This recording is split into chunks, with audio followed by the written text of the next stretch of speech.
The Surat City Advocate Association અને the southern Gujarat chamber of commerce and ઇન્ડસ્ટ્રીઝના સંયુક્ત ઉપક્રમે યોજાયેલ આજના આ લીગલ સેમિનારમાં પધારેલ સૌ કોઈ મહાનુભાવોનું હું સ્વાગત કરું છું. આજના આમંત્રણને માન આપીને પધારેલ સૌ કોઈને ડાયસ ઉપર બોલાવવા માટે શ્રી કે.એસ. બનાટવાલા સાહેબ પ્રમુખશ્રીને હું વિનંતી કરીશ કે તેઓ વિશેષ મહાનુભાવો શ્રી વી.કે. વ્યાસ સાહેબ, પ્રિન્સિપલ ડિસ્ટ્રિક્ટ જજ Surat, Shri Mehulbhai Shah, senior advocate Gujarat high court, doctor Vineshbhai Shah, Shri Nayanbhai Sukhadwala, Shri Dhirubhai Chaliyawala, Shri Ashish Gujarati, Shri Himanshubhai Bodawala, Shri Dineshbhai Navadiya અને શ્રી મનોજભાઈ પટેલને વિનંતી કે તેઓ પોતાનું ડાયસ ઉપર સ્થાન લેશે. શ્રી કે.એસ. બનાટવાલા સાહેબ અને શ્રી આશિષભાઈ ગુજરાતીને વિનંતી કે સૌ મહાનુભાવોને ડાયસ ઉપર લઈ આવશે. ધી કોમર્શિયલ કોર્ટ એક્ટ અને મેડિકો લીગલ કેસીસના આજના આ સેમિનારમાં ઉપસ્થિત સૌ કોઈનું હું અહીં સ્વાગત કરું છું.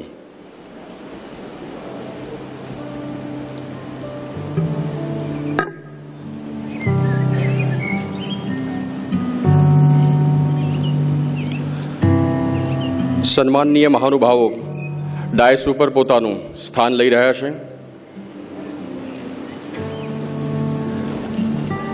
આપ સૌનું સ્વાગત છે. સાથે ઉપસ્થિત કાયદાના વિશેષજ્ઞનું પણ અહીં હું સ્વાગત કરતા હર્ષની લાગણી અનુભવું છું. આપ ડાયસ ઉપર સ્થાન લેશો.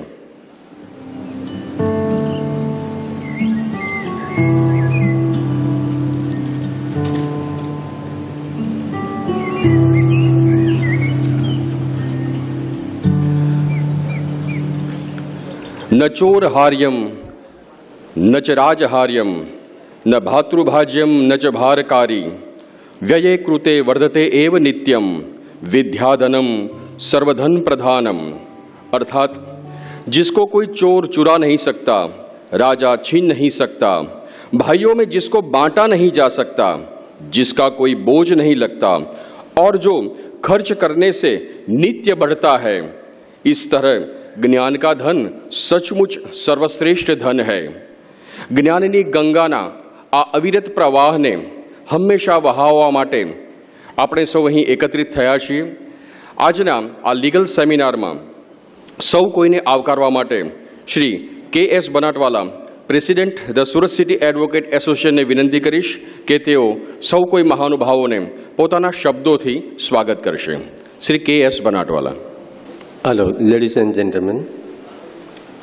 The Surat City Advocate Association અને southern Gujarat chamber of commerce and ઇન્ડસ્ટ્રીઝના સંયુક્ત ઉપક્રમે યોજાયેલા આજના લીગલ સેમિનારમાં અમારા આમંત્રણને માન આપીને પધારેલ પ્રિન્સિપાલ ડિસ્ટ્રિક્ટ એન્ડ સેશન જજ શ્રી વ્યાસ સાહેબ, અન્ય જસ્ટિસશ્રીઓ તથા ગુજરાત હાઈકોર્ટના સિનિયર એડવોકેટ મેહુલભાઈ શાહ તથા ડૉક્ટર વિનેશ શાહ તથા district government president Shri Nayanbhai Sukhadwala તથા ચેમ્બર ઓફ કોમર્સના પ્રમુખ Shri Ashishbhai Gujarati, vice president Shri Himanshubhai Bodawala, immediate past president Shri Dineshbhai Navadiya, senior advocate Shri Dhirubhai Chaliyawala તથા બાર કાઉન્સિલ ઓફ ગુજરાતમાંથી પણ પધારેલા વકીલ શ્રી આર.એન. પટેલ તથા શ્રી જીતુભાઈ ગોળવાલા વગેરે સર્વ મિત્રોનો હું હૃદયપૂર્વક આવકાર કરું છું. Commercial court act civil procedure કોડમાં જે વખતો વખત સુધારા વધારા થયા છે, જે પાછળનો હેતુ ઝડપી ન્યાય મળે તે અંગેનો છે, સાથે સાથે હાલમાં વધતા જતા ફોજદારી કેસોમાં મેડિકલ સાયન્સની મદદથી કોર્ટ રૂબરૂ યોગ્ય રજૂઆત કરી શકાય તે અત્યંત જરૂરી છે. કાયદાના સ્નાતક તેમજ કોર્ટમાં પ્રેક્ટિસ કરતા વકીલ મિત્રોને કાયદામાં થતા ફેરફારો અને ઝડપી ન્યાય માટે સાયન્ટિફિક એંગલથી યોગ્ય રજૂઆત કરી શકાય તે માટે આજનો આ લીગલ સેમિનારનું આયોજન કરવામાં આવેલ છે.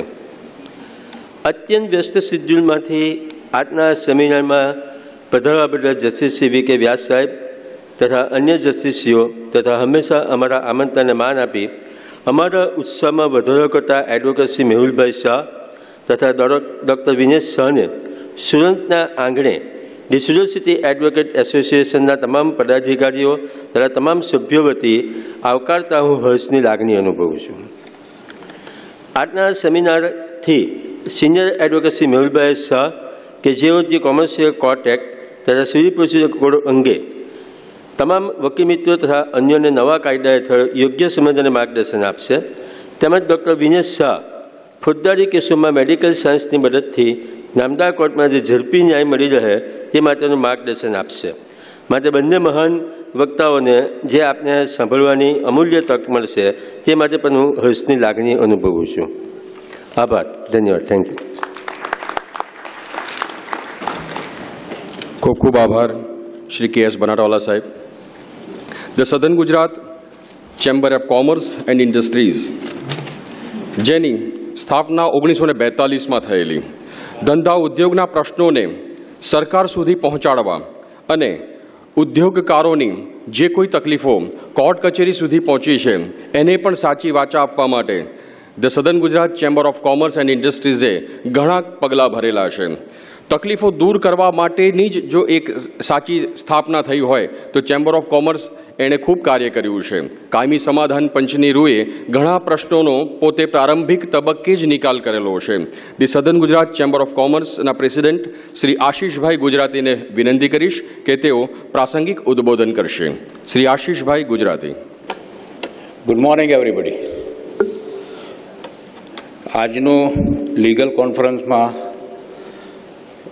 હાજર રહેલા રિસ્પેક્ટેડ શ્રી વી કે વ્યાસ સર, પ્રિન્સિપલ ડિસ્ટ્રિક્ટ જજ Surat, Shri Nayan Sukhadwala, district government leader, Shri Kirtibhai Banatwala, president the Surat city advocate association, Shri Brijesh Patel, president Surat district bar association, our esteemed speaker of the day and senior advocate of High Court, Shri Mehulbhai Shah, Shri Manojbhai Patel, Advocate Shri Vineshshah Shah, Group Chairman Anilbhai Sarawgi, Legal Committee Chairman Advocate Shri Ajaybai Mehta, my colleague office bearer and Vice President Himanshubhai Bodawala, other dignitaries on the dais and off the dais, invited guests, panel of experts, member of SGCCI and participants.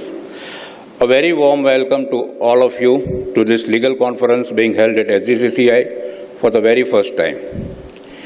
The Commercial Court Act 2015 was heralded as one of the big legislative reform to improve the India's ranking in ease of doing business index and augment its reputation as an investment destination by improving the speed at which the contract could be enforced in India.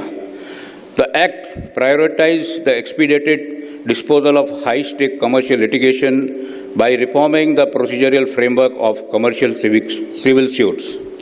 The idea of exclusive commercial division in High Court was first proposed by the Law Commission 180th report as a measure to save the Indian judiciary from embarrassment of adverse criticism by foreign courts, which has been asked to assume jurisdiction by litigants on the ground that Indian judicial system had broken down. The bill was introduced in 2009 to give the effect to the recommendation of the 188th report, but it did not pass due to the opposition to the bill in the Parliament. The 2009 bill was lapsed, and subsequently the Law Commission came out with its 253rd report providing the revised draft bill in 2015 to the new NDA government. This bill was subsequently tabled in April 2015 to target high-value commercial litigation for speedy and fast disposal.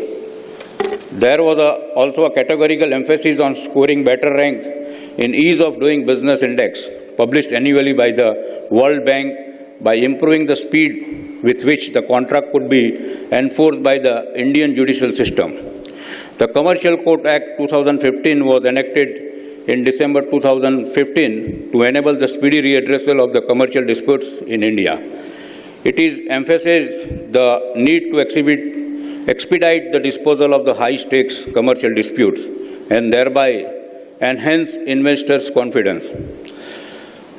Today we have our panel of experts with us.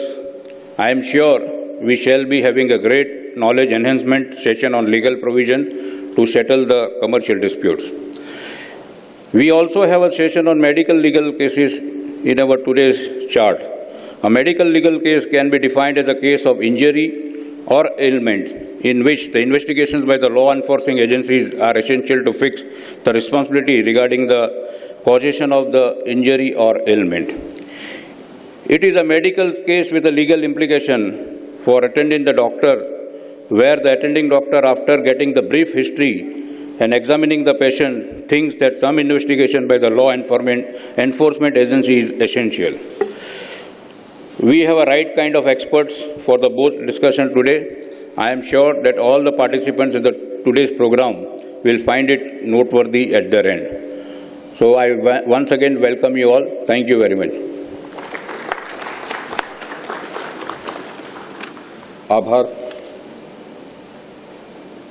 આભાર શ્રી આશીષભાઈ ગુજરાતી. જ્ઞાનની આ ગંગાને અવિરત વહાવવા માટે આપણે સૌ એકત્રિત થયા છીએ, ત્યારે જ્ઞાનની દેવી સરસ્વતીને વંદન કરીએ અને દીપ પ્રાગટ્ય દ્વારા આપણામાં રહેલા અજ્ઞાનતાના અંધકારને આપણે સૌ દૂર કરીએ. ડાયસ ઉપર પધારેલ મહાનુભાવોને વિનંતી કે તેઓ દીપ પ્રાગટ્યમાં જોડાશે.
તમામ મહાનુભાવોનો વિશેષ આભાર માનું છું.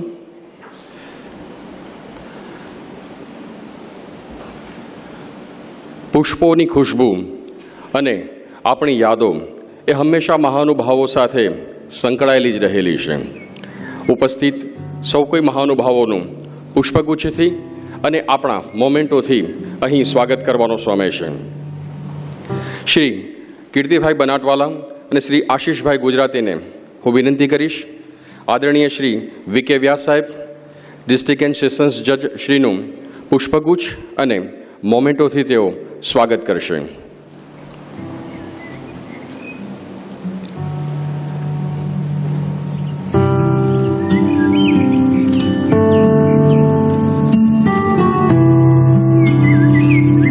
આપણે સૌ આ યાદગાર પ્રસંગને તાળીઓના ગડગડાટથી વધાવી લઈશું.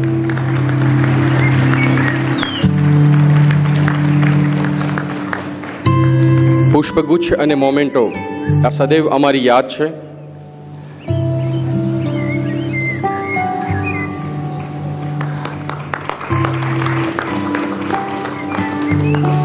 આ સ્મૃતિ એ હંમેશા કાયમ રહે છે અને એ જ પ્રસંગ આ આપણે લાગણીનો પ્રસંગ છે. સર, આપનો ખૂબ ખૂબ આભાર.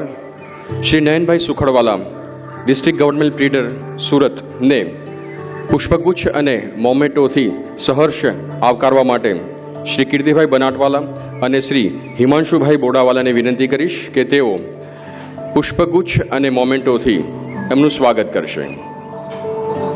શ્રી નયનભાઈ સુખડવાલા. ખૂબ ખૂબ આભાર. તાળીઓથી આપણે એમને પણ વધાવી લઈશું.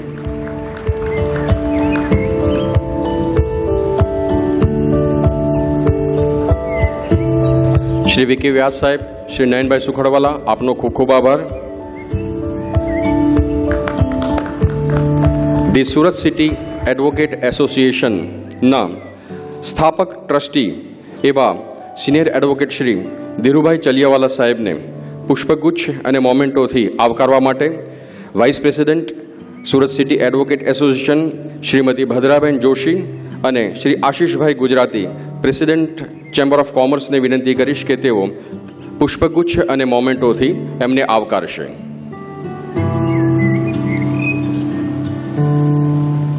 આદરણીય શ્રી ચલિયાવાલા સાહેબ, આપનો ખૂબ ખૂબ આભાર. આપ પધાર્યા છો અહીં. હંમેશા જુનિયરોને પ્રોત્સાહિત કરનાર શ્રી ધીરુભાઈ ચલિયાવાલા સાહેબ પાસેથી ઘણું જ્ઞાન આપણે સૌએ મેળવેલું છે. સર, આપનો ખૂબ ખૂબ આભાર. આપ અહીં પધાર્યા. Shri Mehulbhai Shah, senior advocate, Gujarat high court, અમારા આમંત્રણને માન આપીને અહીં ઉપસ્થિત આપ રહ્યા છો. સર, આપનો ખૂબ ખૂબ વિશેષ આભાર માનું છું. શ્રી કીર્તિભાઈ બનાટવાલા અને શ્રી હિમાંશુભાઈ બોડાવાલાને વિનંતી કરીશ કે તેઓ શ્રી મેહુલભાઈ શાહને પુષ્પગુચ્છ અને મોમેન્ટો આપશે. મેહુલભાઈ શાહ આજે સુરતના આંગણે આપણે એમને બીજી વખત બોલાવીએ છીએ. અગાઉ પણ તેઓ આપણા આમંત્રણને માન આપીને સુરત પધારેલા. સર, આપનો ખૂબ ખૂબ આભાર માનીએ છીએ અમે. આપે અગાઉ હિન્દુ લો ઉપર અમને ખૂબ સરસ સમજણ આપેલી.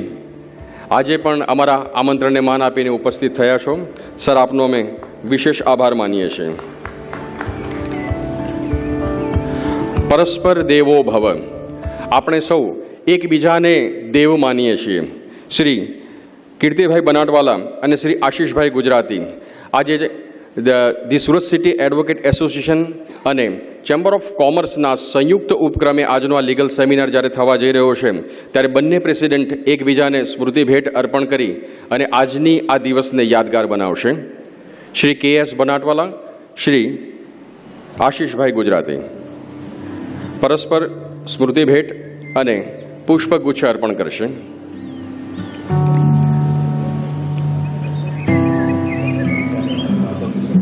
બંને પ્રમુખશ્રીઓનો અત્રે હું આભાર માનું છું આજના લીગલ સેમિનારને સાકાર કરવા માટે.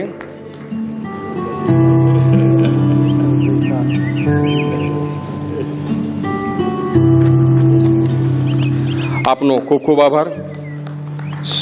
ડૉક્ટર વિનેશભાઈ શાહ આજે ખાસ વિશેષ અમારા આમંત્રણને માન આપીને અત્રે તેઓ ઉપસ્થિત રહ્યા છે. શ્રી વિનેશભાઈ પોતે ઘણા વ્યસ્ત છે અને સમગ્ર ગુજરાતમાં એમને લીગલ ફેકલ્ટી માટે એડવાઇસ આપવા માટે જવું પડે છે, પરંતુ અમારા આમંત્રણને માન આપીને એ વિશેષ ઉપસ્થિતિ એમની અહીં થઈ છે. હું શ્રી મનોજભાઈ પટેલ અને શ્રી હિમાંશુભાઈ બોડાવાલાને વિનંતી કરીશ કે તેઓ વિનેશભાઈનું સ્વાગત કરશે. Doctor Vineshbhai Shah, medico legal cases હંમેશા તેઓએ સલાહ સૂચન દરેક વકીલ મિત્રોને આપી છે અને ખૂબ સરળ સ્વભાવના નિખાલસ વ્યક્તિત્વ એવા શ્રી વિનેશભાઈનું સ્વાગત કરતા અમે અહીં હર્ષની લાગણી અનુભવીએ છીએ.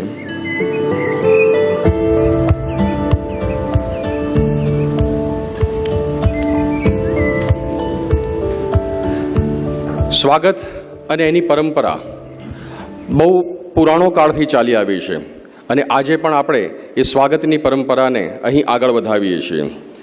આજના આ લીગલ સેમિનારમાં આપણે સૌથી માર્ગદર્શન વિશેષ જેમનું મળતું રહ્યું છે અને ઝડપી ન્યાય અને સરળ ન્યાય માટે હરહંમેશ જેઓ ઉત્સાહિત રહ્યા છે એવા આપણા પ્રિન્સિપલ ડિસ્ટ્રિક્ટ એન્ડ સેશન્સ જજ શ્રી વી.કે. વ્યાસ સાહેબને વિનંતી કરીશ કે તેઓ પ્રાસંગિક ઉદ્બોધન કરશે. શ્રી વ્યાસ સાહેબ.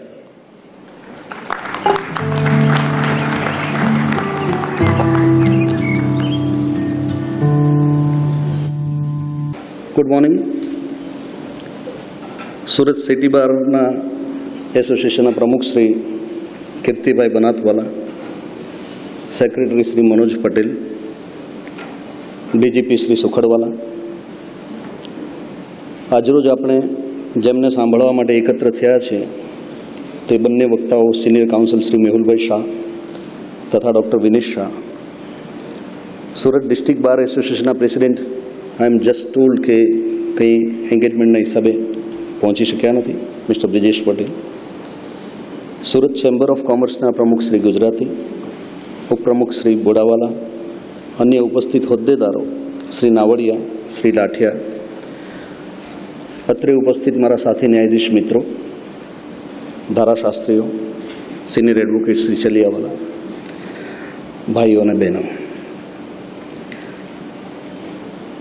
જસ્ટ 5-10 મિનિટ પહેલાં ચલિયાવાલા સાહેબ સાથે મારે વાત થઈ કે કોરોનાના અતિ વિકટ કાળ પછી આ કોઈ પહેલું એકેડેમિક કહી શકાય એવું આપણે ફંક્શન સિટી બાર એસોસિએશન અને ચેમ્બર ઓફ કોમર્સના સંયુક્ત ઉપક્રમે આજે થઈ રહ્યું છે. સારું લાગે છે, ખૂબ સારું લાગે. યુવા ધારાશાસ્ત્રીઓ અને અમારા ન્યાયિક અધિકારીઓ માટે પણ આ સેમિનાર ખરેખર જ્ઞાનવર્ધક બની રહેશે, કારણ કે એના ટોપિક્સ છે મેં જોયા બહુ અગત્યના છે. અહીંયા હું શબ્દ વાપરું છું જ્ઞાનવર્ધક, માહિતીપ્રદ નથી કહેતો. સબ્જેક્ટની પસંદગી પણ કાળજીપૂર્વકની છે. વધતા લિટિગેશનો as rightly said by mister Gujarati કે બદલાતા પ્રવાહોની સાથે જે પ્રકારે આ એક્ટનું ઇનેક્ટમેન્ટ કરવામાં આવ્યું છે, તો એની સાથે ધારાશાસ્ત્રીઓ અને ન્યાયિક અધિકારીઓએ પણ સતત તૈયારી રાખવી પડે અને એના માટે અભ્યાસ ખૂબ મહત્ત્વનો છે. પેલું ગીતામાં ભગવાને કહ્યું છે કે મન બહુ ચંચળ છે પવનથી, પણ એને અભ્યાસથી વશ કરી શકાય છે. એ અભ્યાસ બહુ અગત્યનું છે. આજના બંને વક્તાઓ વિશે હું વાત કરું. Mehulbhai Sureshbhai Shah, senior counsel, Gujarat high court, મને એમનો પરોક્ષ પરિચય છે. નામદાર ગુજરાત હાઈકોર્ટમાં રજિસ્ટ્રાર રિક્રુટમેન્ટ એન્ડ ફાઇનાન્સ તરીકે મેં 5 વર્ષ કામ કર્યું છે. 1 વર્ષ રજિસ્ટ્રાર ઇન્સ્પેક્શન તરીકે કામ કર્યું છે. એ સમય દરમિયાન એ અમારા કાઉન્સિલ પણ રહી ચૂક્યા છે અને રિક્રુટમેન્ટ સેલની મેટર્સમાં એમણે અમને સહાય પણ કરી છે.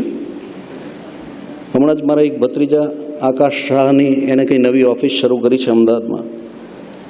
મને કે અંકલ બ્લેસિંગ્સ માટે આવવું જ પડે, ત્યારે પણ એણે મેહુલભાઈની મને ઘણી બધી વાતો કરી. મારી ડોટર કિંજલ વ્યાસ સિનિયર કાઉન્સિલ પ્રકાશભાઈ જાનીની ઓફિસમાં શરૂઆતના પગલાં ભરી રહી છે. એ મને એવું કહે છે કે મેહુલભાઈની દલીલ ચાલતી તો પપ્પા હું ત્યાં બેસવા જાઉં છું, સાંભળવા જાઉં છું. કારકિર્દીની શરૂઆત કરનારા યુવા વકીલ સાહેબો, અહીંયા સિવિલ સાઇડે પ્રેક્ટિસ કરતા યુવા વકીલ મિત્રો, મારા ન્યાયાધીશ મિત્રો, એ બધાને હું વિનંતી કરીશ કે આ પ્રખર વક્તા અને એના અનુભવનો આપણે લાભ લઈએ. એવું કહે છે, knowledge is a poor substitute of experience. Knowledge is a poor substitute of experience.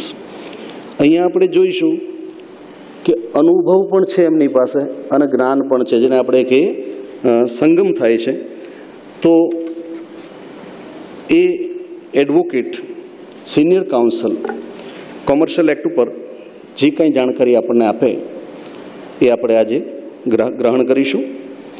Doctor વિનેશશાહ કે જે ફોરેન્સિક મેડિસિનના અભ્યાસો છે, એમનો મને સીધો પરિચય નથી, પણ કેટલાક સેશન્સ કેસોમાં મેં એમના મેડિકલ પેપર્સ અને સર્ટિફિકેટ્સ મેં કાળજીપૂર્વક વંચાણી લીધા છે. ફોરેન્સિક મેડિસિન એવો સબ્જેક્ટ છે કે ન્યાયિક અધિકારીઓ અને ઇવન ઇન્વેસ્ટિગેશન કરતા પોલીસ અધિકારીઓ માટે પણ એ બહુ જ ઉપયોગી થાય છે. એવા ઘણા એક્સપર્ટ્સ છે. એક ડૉક્ટર સાહેબનો મને પરિચય છે, ડૉક્ટર સૌમિલ મર્ચન્ટ, કદાચ વિનેશભાઈને એમને ખ્યાલ જ હશે, જે મને એવું કહે છે કે સાહેબ મને જીવતા માણસ વિશે ના પૂછશો, મને નહીં આવડે, પણ મેં 10,000 પોસ્ટમોર્ટમ કર્યા છે. મને યાદ છે કે હું એડિશનલ સેશન જજ હતો મિર્ઝાપુર, ત્યારે મને એમને મળવાનું થયેલું અને બિજલ જોશી, એક વેલ નોન કેસ હતો, બિજલ જોશી રેપ વિક્ટીમ અને અલ્ટિમેટલી શી કમિટેડ સુસાઇડ. એમાં ડૉક્ટરની એકાદ અઠવાડિયું જેટલી એની ક્રોસ એક્ઝામિનેશન થયેલી અને અલ્ટિમેટલી સુપ્રીમ કોર્ટે પણ એ કન્વિક્શન કન્ફર્મ રાખેલો. એમના જ્ઞાનનો પણ આપણે લાભ લઈશું. મેં અગાઉ કહ્યું એમ કે હું એમને એ માહિતી આપશે એનો લાભ લઈશું એવું નથી કહેતો. જ્ઞાનવર્ધક શબ્દ એટલા માટે કહું છું કે એમના અનુભવના આધારે જે કંઈ અહીંયાથી આપણને એ ટિપ્સ આપશે, એ માહિતી ઉપર મનન કરીએ, ચિંતન કરીએ, પછી એનો પોઝિટિવ ઉપયોગ કરીએ, ત્યારે એ જ્ઞાનમાં કંઈક કન્વર્ટ થાય. જ્ઞાન તર્કનું શમન કરે, જ્ઞાન શાંતિ આપે. જ્યારે તમે શાંત થાઓ છો, જ્યારે તમે નમ્ર થાઓ છો, ત્યારે કંઈક જ્ઞાન પ્રાપ્ત થયું છે એવું આપણે કહી શકીએ. અને હમણાં જ મેં મારી સાથે પ્રજાપતિ સાહેબને કહ્યું હતું કે મેં મારા કરિયરમાં જે સમર્થ અને ડેપ્થવાળા માણસો જોયા છે એ પહેલાં તો બોલતા જ નથી, બહુ ઓછું બોલે છે. બોલવાનું આવે ત્યારે એમ કે સાહેબ આનાથી કંઈક બહિર્મુખ થવાય છે, નથી બોલવું. પણ સોફ્ટ સ્પોકન હોય છે, બહુ ઓછું બોલે છે. શું કહેવાનો મતલબ એ છે યુવા ધારાશાસ્ત્રીઓને કે અહીંથી જે વસ્તુ તમને પીરસાય એની પર ચિંતન કરજો, મનન કરજો, એનો પોઝિટિવ ઉપયોગ કરજો.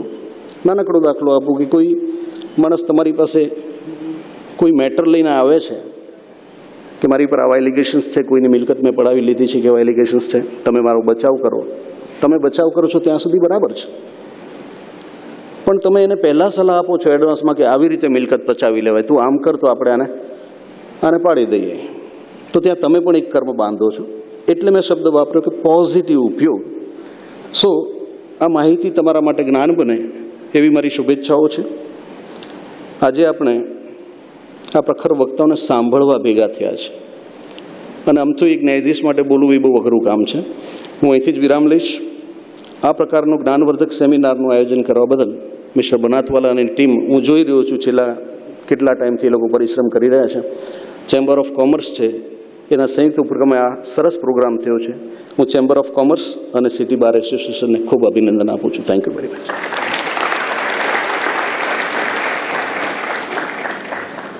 આજનો આ સેમિનાર સાચા અર્થમાં જ જ્ઞાનવર્ધક બનશે. સર, આપનો ખૂબ ખૂબ આભાર.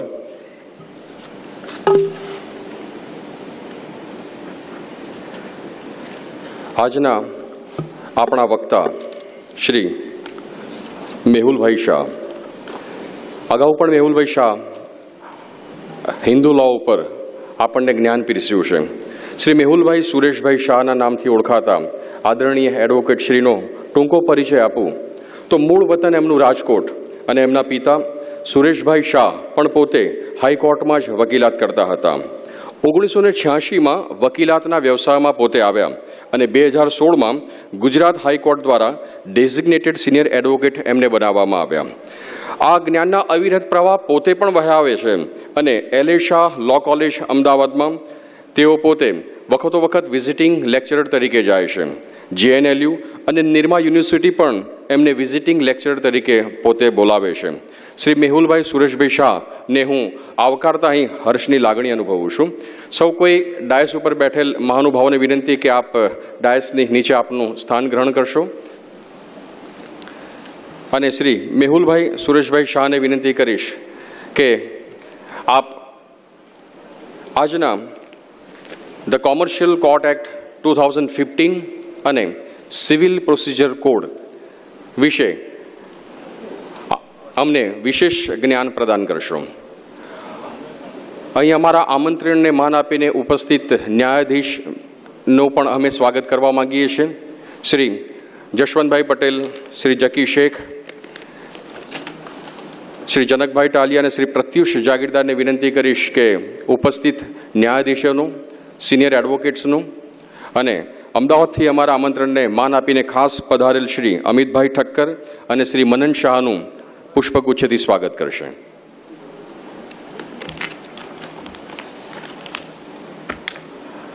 આપ સૌનું સ્વાગત કરતા અમે હર્ષની વિશેષ લાગણી અનુભવીએ છીએ.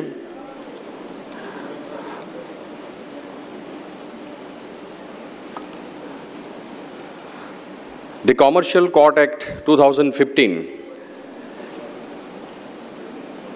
કેટલીક કાયદાકીય આંટીઘૂંટી એવી છે કે જેમાંથી આપણે સૌએ આ બહાર નીકળવું પડશે. આ કાયદો નવો છે, ત્વરિત કાયદો છે અને એનાથી ઝડપી નિકાલ થઈ રહ્યો છે. ત્યારે કાયદાની કેટલીક આંટીઘૂંટીને અને સમજવા માટે પણ ખૂબ અત્યંત જરૂરી આપણા સૌ માટે બની ચૂક્યું છે. શ્રી મેહુલભાઈ શાહને વિનંતી કરીશ કે તેઓ આ કાયદા વિશે આપણને જ્ઞાન પીરસે. શ્રી મેહુલભાઈ શાહ, તાળીઓના ગડગડાટથી આપણે એમને વધાવી લઈશું. ડાયસ પર આવી રહેશે. Very good morning to all of you.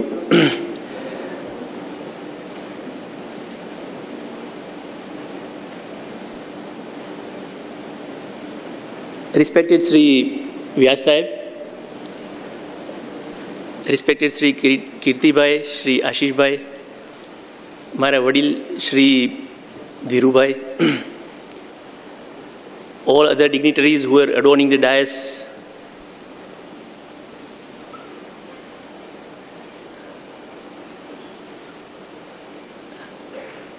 અત્રે ઉપસ્થિત એવા તમામ ખાસ કરીને કે આપણે સૌ જે લીગલ ફિલ્ડ અન્વયે ઉત્સુકતા ધરાવીએ છીએ, I am really heartened to see in a large number of all of you having gathered here. I really thank all of you first of all for inviting me. એક વસ્તુ એવી છે, before I begin,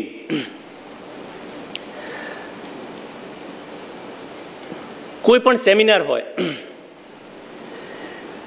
forget seminars, even High Courtના પ્રિમાઇસીસમાં અથવા બીજી કોઈ પણ પ્રિમાઇસીસમાં મને ક્યારે પણ કોઈ પણ જુનિયર એડવોકેટ, કોઈ પણ કલીગ એડવોકેટ દ્વારા કઈ વસ્તુ પૂછવામાં આવે, કોઈ વસ્તુની ચર્ચા કરવા, કોઈક વિષય વસ્તુ માટે કે આનું શું અથવા આ કઈ રીતે, બહુ આનંદ થાય. બહુ જ આનંદ એટલા માટે થાય કે હું એનાથી જે કોઈ ફાયદો મને પ્રશ્ન પૂછનારને થતો હશે એ મને ખબર નથી, પણ મને બહુ ફાયદો થાય.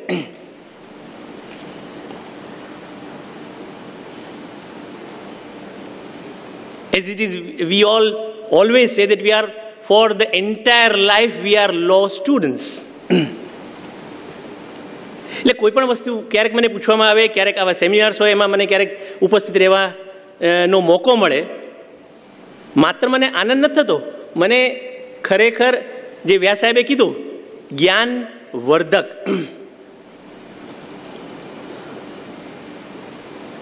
જે કોઈ લિમિટેડ જ્ઞાન મારી પાસે છે એમાં મારો વધારો થાય છે આ કારણસર. That is why I am more thankful to all of you here today for giving me this opportunity.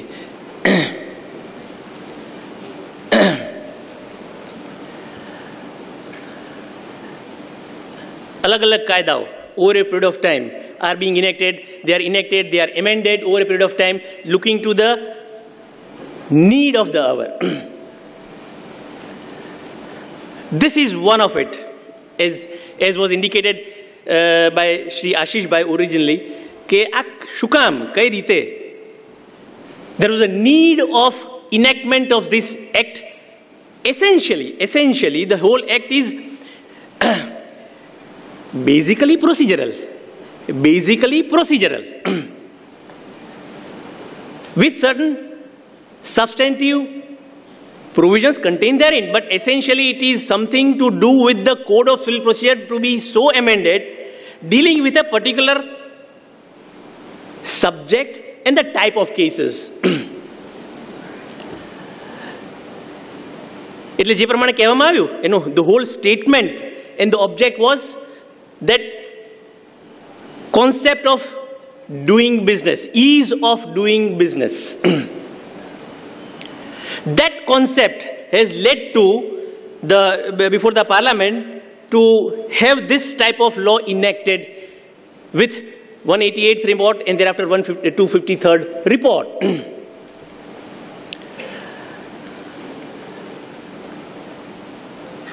The whole object, as is indicated, is to have a better environment, particularly for commerce, industry, which may be helpful for foreign investment also. Ultimately, we all know that whenever there are commercial transactions, the disputes from those commercial transactions are bound to arise. We have got, whenever there are commercial transactions, they are essentially cost-based projects. Cost. litigation is something which many a times what we find is hampers such cost-based projects. And that is why there was a need to have a litigation which has a time-bound schedule, a kind of expeditious proceedings, not that a litigation is not warranted. It may have warrant in a given fact circumstance. But this was what was required so as to see that yes, the people or the investors or the persons who are in fact mindful of investing do not hesitate just with this concept of long-drawn litigations. This was the prime object. Essentially, when this 2015 Act came into existence, it came into enforcement from 1st January 2016. Essentially, the object was high stakes matters may involve complex issues, complex questions of law and fact. That was, therefore, there is a need of a separate setup. So originally when the Act was enacted, it was entitled as Commercial Court and the Commercial Division and Commercial Appellate Division of High Court Act of 2015. This was a long title of this enactment in 2015.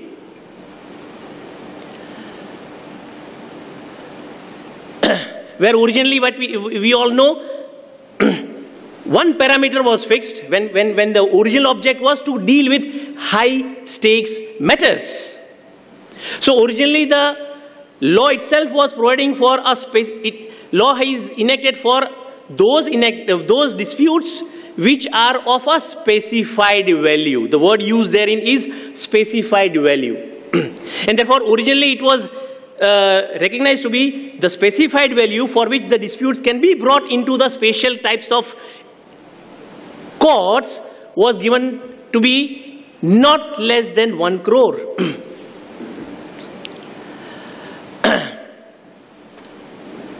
And then there were only a few courts being so established, designated as commercial courts at the district judge level. This was originally, why I am indicating is this, that then has come in 2018 a major amendment. We are today concerned with this law as having been amended in 2018.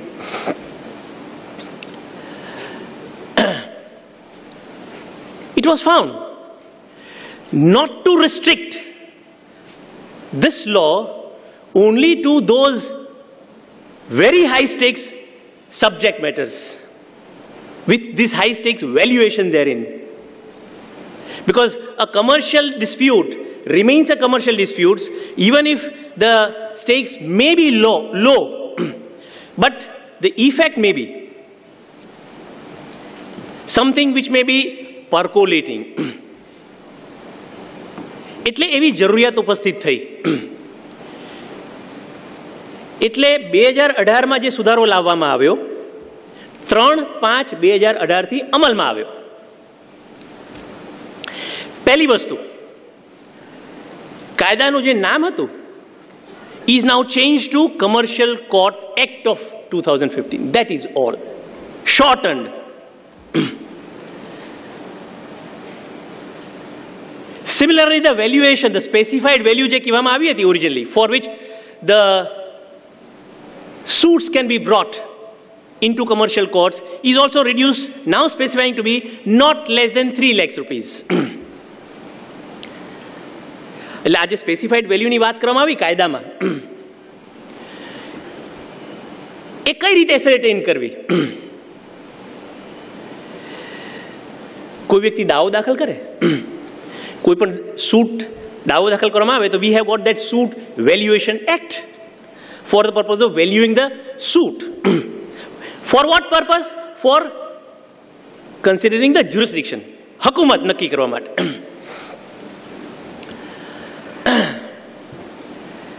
એટલે suit valuation act એ બીજા તમામ દાવાઓમાં લાગુ પડશે.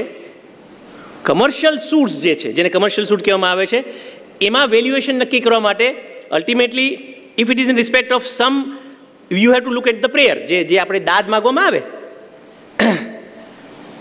તો આ જે specified value નક્કી કરવા માટે જો if you are asking for a relief in terms of money, નાણાકીય, then it is easy to consider કે કેટલી રકમની માંગણી કરવામાં આવી છે is what determines your valuation as whether it is within above or less than the specified value. If it involves property, movable, immovable, intellectual, any property, તો કાયદામાં એમ કહેવામાં આવ્યું કે એનું વેલ્યુએશન, એનું કઈ જાતનું valuation? Market valuation. You have to decide while filing the suit market valuation. That market valuation of that property would give us the idea as to whether it is more or less than the specified value. That specified value is originally fixed while enactment of this act with a liberty, with an enabling provision કે એમાં સરકારને ઉત્તરોત્તર વધારો કરવો હશે તો કરી શકશે by virtue of further amendments. એટલે આ કઈ રીતે, because that is the first step. That is the first step. There are only two steps for the purpose of finding out as to whether we'll be able to file a suit in a commercial court. આ પહેલી વસ્તુ specified value એસેર્ટેન કરવાની. પણ બીજી અને બહુ મહત્વની વસ્તુ જે છે અને જેના માટે over A period of time અનેક ચુકાદાઓ પણ આવ્યા, એ એવું કે કમર્શિયલ ડિસ્પ્યુટ કોને કહેવી, કમર્શિયલ ડિસ્પ્યુટ કોને કહેવી.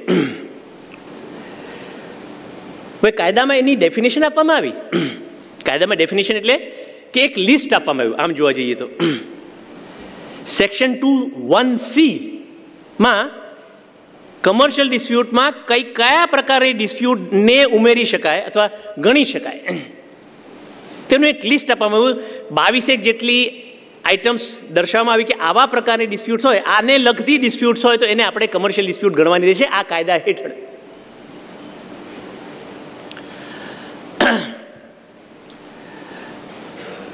અનેક બાબતોનો ઉલ્લેખ કરવામાં આવ્યો. Financial matters, of course contractual matters, contracts, પણ કઈ જાતના કોન્ટ્રાક્ટ્સ, કઈ જાતના કરારો,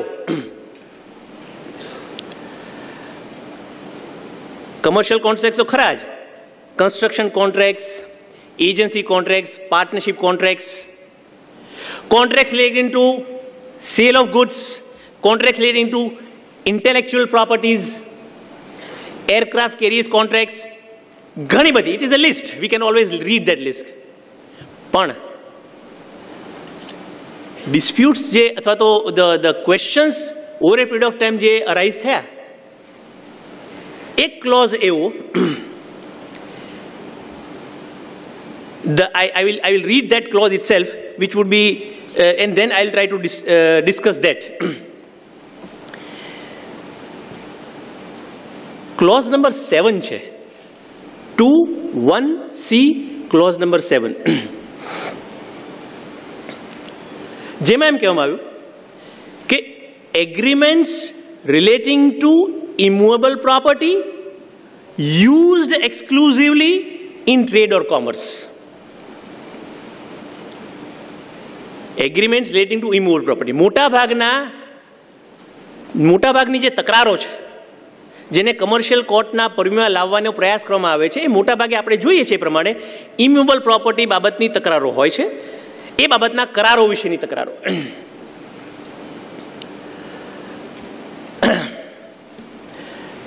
હવે પ્રશ્ન એ ઉપસ્થિત થયા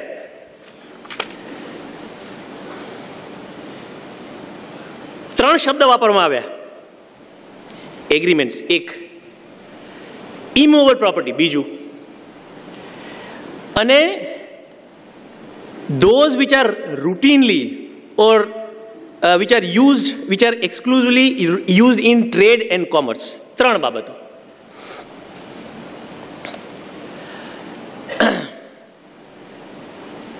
પ્રશ્ન એ ઉપસ્થિત થાય, સપોઝિંગ કે કોઈ ઇમૂવેબલ પ્રોપર્ટી બાબત નો એગ્રીમેન્ટ કરવામાં આવ્યો, કરાર કરવામાં આવ્યો, એ કરારનું પાલન થતું નથી અને એ કરારના ન પાલન થવાને કારણે સ્પેસિફિક પરફોર્મન્સ, વિશિષ્ટ પરફોર્મન્સ કરવા બાબતનો દાવો કરવાની જરૂરિયાત ઉપસ્થિત થઈ. Whether the question arises this, whether all suits seeking specific performance of contracts related to immovable property are amenable for or to be brought before the commercial court or not.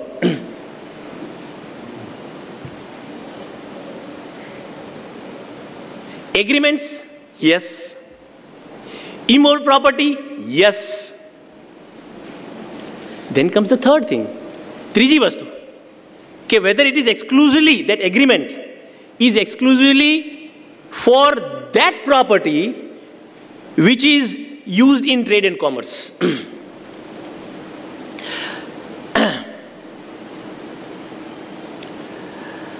હવે આ જે શબ્દો જે છે, use exclusively in trade and commerce, આ શબ્દોને શેની સાથે સાંકળવા? આ શબ્દોને આપણે ઇમૂવેબલ પ્રોપર્ટી સાથે સાંકળીએ કે આ શબ્દોને આપણે એગ્રીમેન્ટ સાથે સાંકળીએ?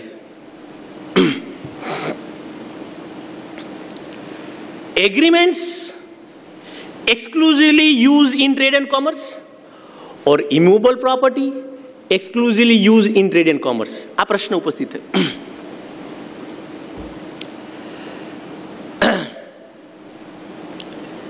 હવે સૌપ્રથમ આ પ્રશ્નોનો ઉત્તર આપવાનો પ્રયાસ 2017ની સાલમાં ગુજરાત હાઈકોર્ટની ડિવિઝન બેન્ચ દ્વારા, justice M.R. Shah was heading the division bench, પ્રયત્ન કરવામાં આવ્યો. અલ્ટિમેટલી એવું ઠરાવવામાં આવ્યું, it was a suit for enforcement of a contract where there was a contract to lease out the flats in favor of a construction company for its own staff. અને એનું પાલન ન કરવામાં આવે, એમાંથી તકરાર ઉપસ્થિતિ વગેરે. ઇમૂવેબલ પ્રોપર્ટી ખરી, કોન્ટ્રાક્ટ ખરો. દલીલ એવી કરવામાં આવી કે આ પણ જે કંપનીની ફેવરમાં આ કોન્ટ્રાક્ટ કરવામાં આવ્યો છે, એ પણ એક કન્સ્ટ્રક્શન કંપની છે involve in A commercial transaction.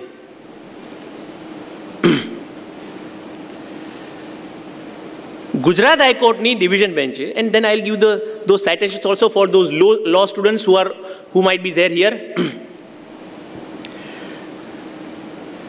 For my own benefit, I am also a law student, so it is also for my own benefit.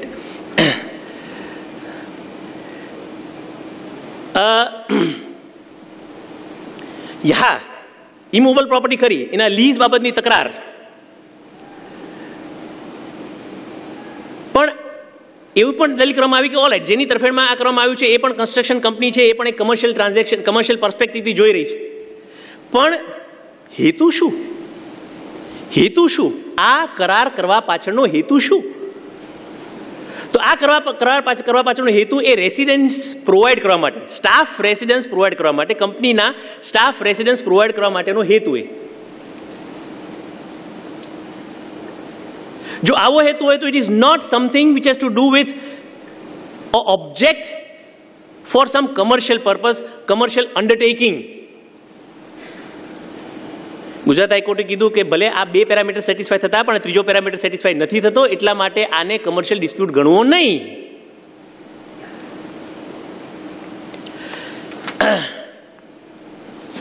Just for the purpose of noting, આવું બધું મને ગમે છે એટલે આપને જે I mean it is just for your benefit if anybody wishes to just note down that judgment. Otherwise I can leave it that and give at the last the judgments. But મને બહુ ગમે જજમેન્ટો, અને ખાસ કરીને એના રેશિયોઝ, કઈ રીતે કોર્ટોનું working mind. એટલે હું જે જજમેન્ટની આપને વાત કરી રહ્યો છું એ જજમેન્ટ રિપોર્ટ થયું છે 2017 4 GLR પેજ 3327.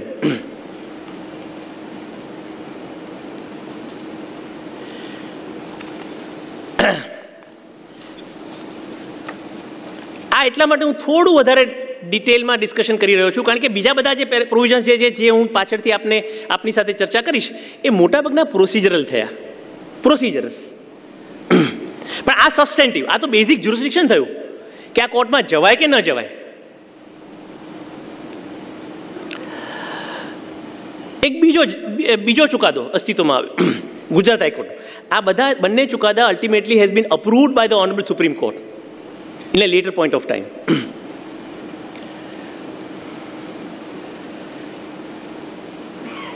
હવે એમાં પણ ઇમૂવેબલ પ્રોપર્ટી, કરારનું વિશિષ્ટ પાલન,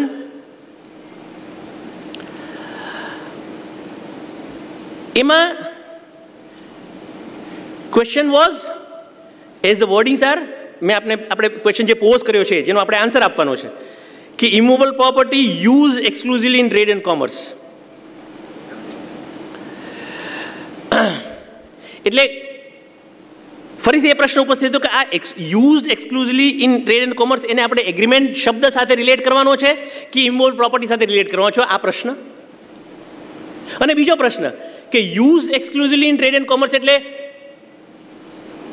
એનો યુઝ ફ્યુચરમાં થવાનો છે કે જે તારીખે દાવો કર્યો છે એ તારીખે થઈ રહ્યો છે. આ પ્રશ્ન ઉપસ્થિત થયો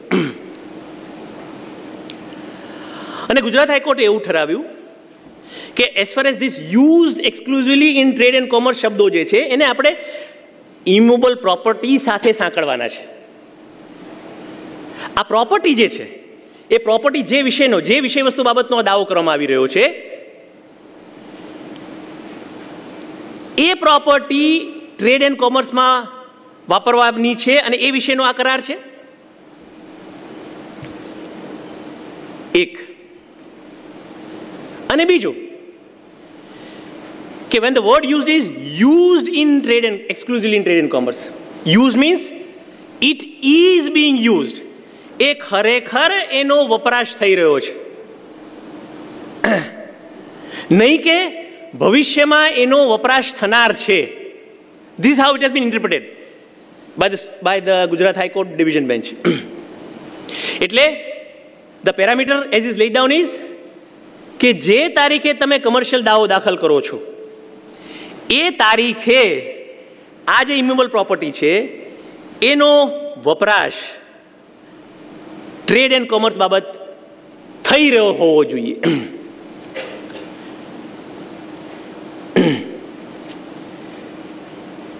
કરાર થયો અને ભવિષ્યમાં એનો એવો હેતુ છે કે આનો ભવિષ્યમાં આવો કરાર આનો આ રીતે ઉપયોગ કરીશું is not sufficient. That is what is held by the Gujarat High Court in another decision. આ બંને ગુજરાત હાઈકોર્ટના ઓરિજિનલ પ્રાઇમ ડિસિઝન્સ હતા which has been thereafter approved by the Honorable Supreme Court. એટલે આજે બીજા જજમેન્ટની હું આપની સાથે ચર્ચા કરી રહ્યો છું. એ જે જજમેન્ટ છે એ જજમેન્ટ રિપોર્ટ થયું છે AIR 2017 ગુજરાત પેજ 153.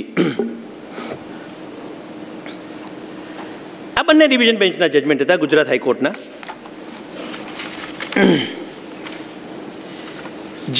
જે બંને જે ગુજરાત હાઈકોર્ટના ડિસિઝન હતા એ જ અન્વયનું હાલમાં લેટેસ્ટ સુપ્રીમ કોર્ટ દ્વારા અપ્રૂવ કરવામાં આવ્યા આ judgement.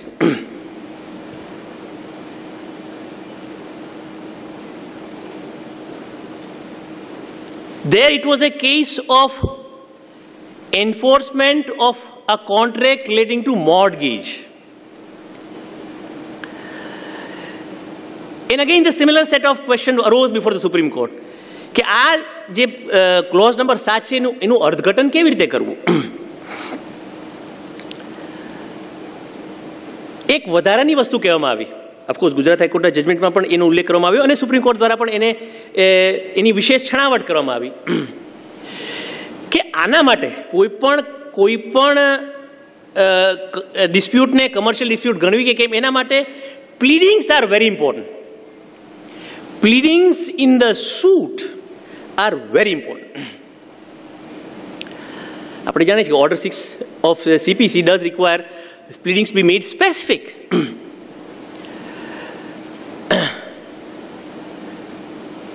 In fact, the Supreme Court in this decision has tried to narrow down the interpretation of this clause.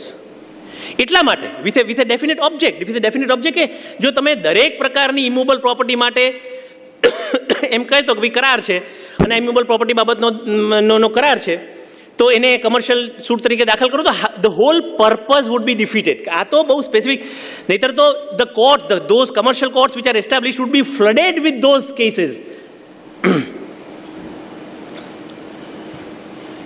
Purpose is to restrict only those cases કે એને આપણે expeditiously dispose of કરી શકીએ, એનું ટ્રાયલ એક્સપેડિશનલી ચલાવી શકીએ. જો આટલા બધા ફ્લડ ગેટ્સ ઓપન કરવામાં આવે, therefore the Supreme Court gave a word of caution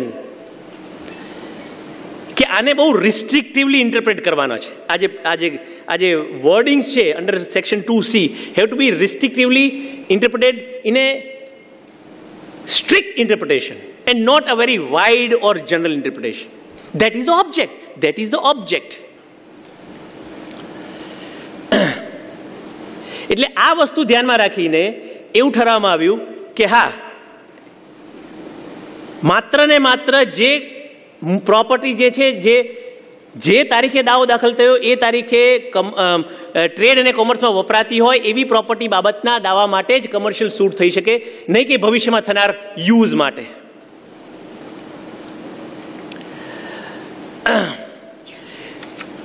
in fact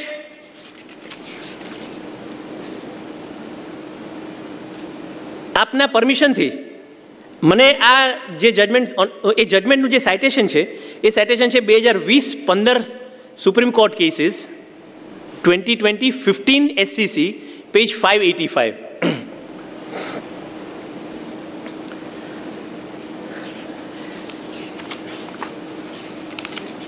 Justice Bhanumati and Justice Bopanna has delivered this judgment where both of the learned judges have given their own separate judgments concurring. But what I am inclined to read from this judgment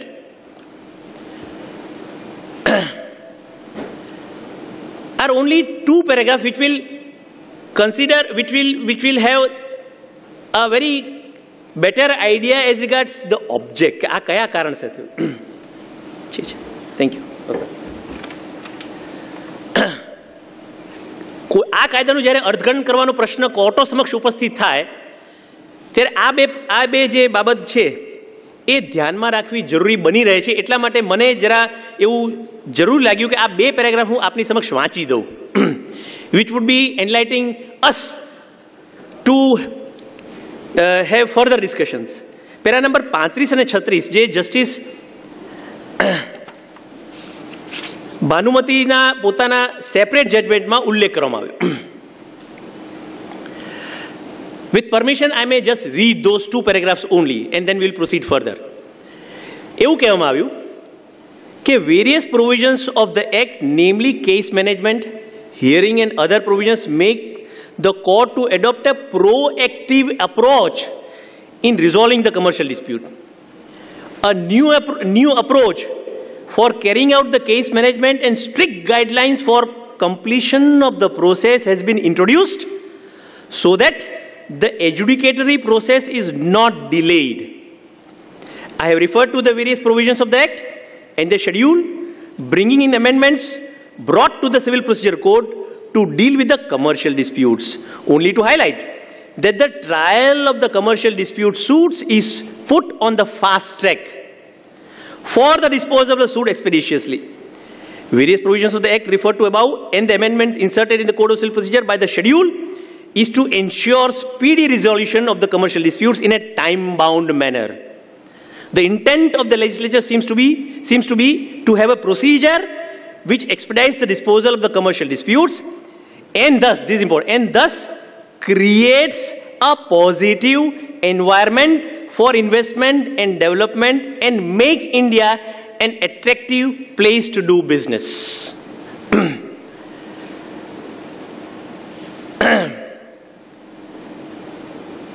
And para 36 also gives that interpretation, and ultimately this is what is indicated. but I'm reading from that para number 36. But it becomes a commercial dispute if it falls under clause 7 of 2(1)(c) of the Act, namely the agreements relating to immovable property used exclusively in trade and commerce. Now this is important. The words used exclusively in trade and commerce are to be interpreted purposefully. The words used denotes actually used, and it cannot be either ready for use or likely to be used or to be used. It should be actually used. Such a wide interpretation would defeat the object of the Act and the fast-tracking procedure discussed above. This I read from as the quotation from the judgment for the purpose of indicating the working mind of the Honorable Supreme Court to restrict only such cases which can be legitimately brought into the parameters of commercial court. આ બહુ મહત્વની બાબત મને થોડી ઊંડાણપૂર્વક ચર્ચા કરવાની જરૂરિયાત એટલા માટે લાગી કારણ કે આ થ્રેશહોલ્ડની વાત થઈ. જો હકુમત જ ન હોય તો આગળ વધવાની કોઈ જરૂરિયાત રહેતી નથી. એટલે હકુમત છે કે કેમ એ તો સૌથી પહેલી વાત નક્કી કરવી જ પડે.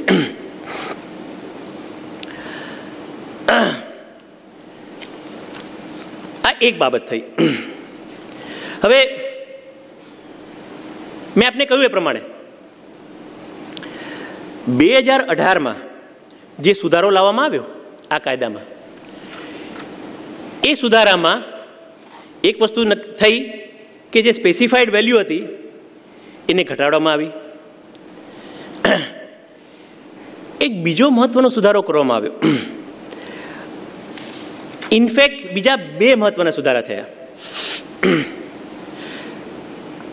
આપણે જ્યુરિસ્ડિક્શનની વાત કરી, હવે કોન્સ્ટિટ્યુશન ઓફ કમર્શિયલ કોર્ટની વાત કરીએ. આપણે કઈ કોર્ટો ને કમર્શિયલ કોર્ટ તરીકે એસ્ટાબ્લિશ કરવી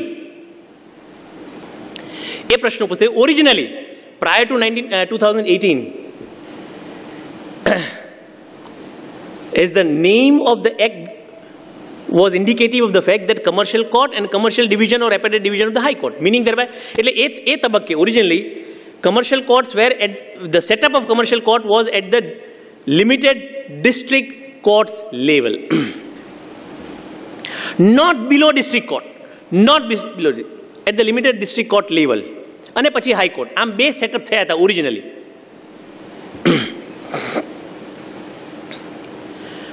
આ સુધારા દ્વારા 2018ના સુધારા દ્વારા જે રીતે વેલ્યુએશન ઘટાડવામાં આવ્યું એ જ પ્રમાણે વધારે કમર્શિયલ કોર્ટોની સ્થાપના થાય એ હેતુસરનો આ સુધારો થયો કે જેમાં હવે 3 ટાયર થયા, 3 ટિયર્સ. एक,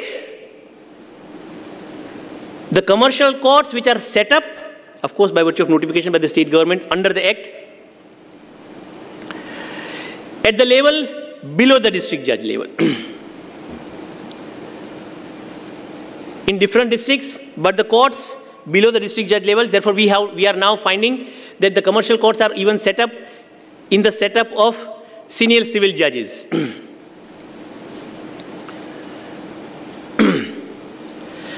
Pachi, at the district judges level, the second tier, we have got commercial appellate court. Mool commercial court, apne jo pramane below district judge level, or at Ahmedabad, we have got Ahmedabad city civil court. So city civil court level e pan commercial court ni sthapna karwama avi. Second tier is commercial appellate court. એટલે the jurisdiction is for the purpose of hearing appeals arising from those commercial courts below district judge level. હવે એના માટે October 2020માં સરકાર દ્વારા notification લાવવામાં આવ્યું કે જેમાં એની હકુમત પણ ડિફાઇન કરવામાં આવી. કમર્શિયલ એપેલેટ કોર્ટની વાત કરું છું. Commercial appellate court at the district judge level. જેમાં ઓક્ટોબર 2020ના નોટિફિકેશન દ્વારા હકુમત નાણાકીય હકુમત પ્રસ્થાપિત કરવામાં આવી કે 50 લાખથી વધે નહીં એટલી હકુમતની અપીલો, 50 લાખથી વધે નહીં એવી હકુમતની અપીલો ક્યાં થઈ શકશે? તો આ કોર્ટ, કમર્શિયલ એપેલેટ કોર્ટ. અને the third tier, as we find, is commercial division. That is before the High Court. Commercial division and commercial appellate division, both before High Court. Commercial division would be the single judge of the High Court. Commercial appellate division would be before the division bench of the High Court.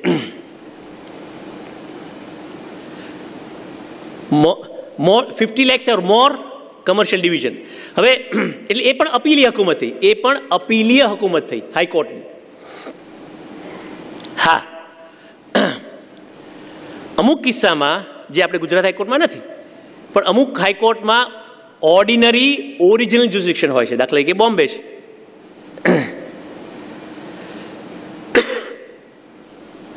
તો એમાં commercial ડિવિઝનમાં દાવા થઈ શકે. There again the different high courts would have their own prescribed limit for their pecuniary jurisdiction. Gujarat હાઈકોર્ટમાં commercial ડિવિઝનમાં અપીલ્સની વાત આવી. અથવા તો there can be cases just like Patent or Designs Act, those special statutes.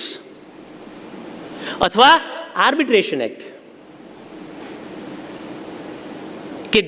wherein the appeals straight either if we know under the Patents Act or Designs Act, once there is a counterclaim, it would be, the suit would be transferred to the High Court. So it would be the suit, original jurisdiction of the High Court. તો એ commercial ડિવિઝનમાં જાય. અપીલ્સ હોય.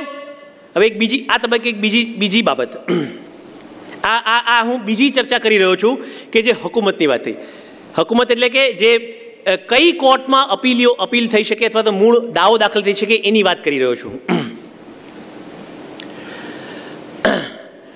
કયા પ્રકારના subject મેટરનો દાવો થઈ શકે એની આપણે ચર્ચા કરી. હવે આ બીજી બાબત છે કે કઈ કોર્ટમાં આવી હુકુમત એક્સરસાઇઝ કરી શકાય.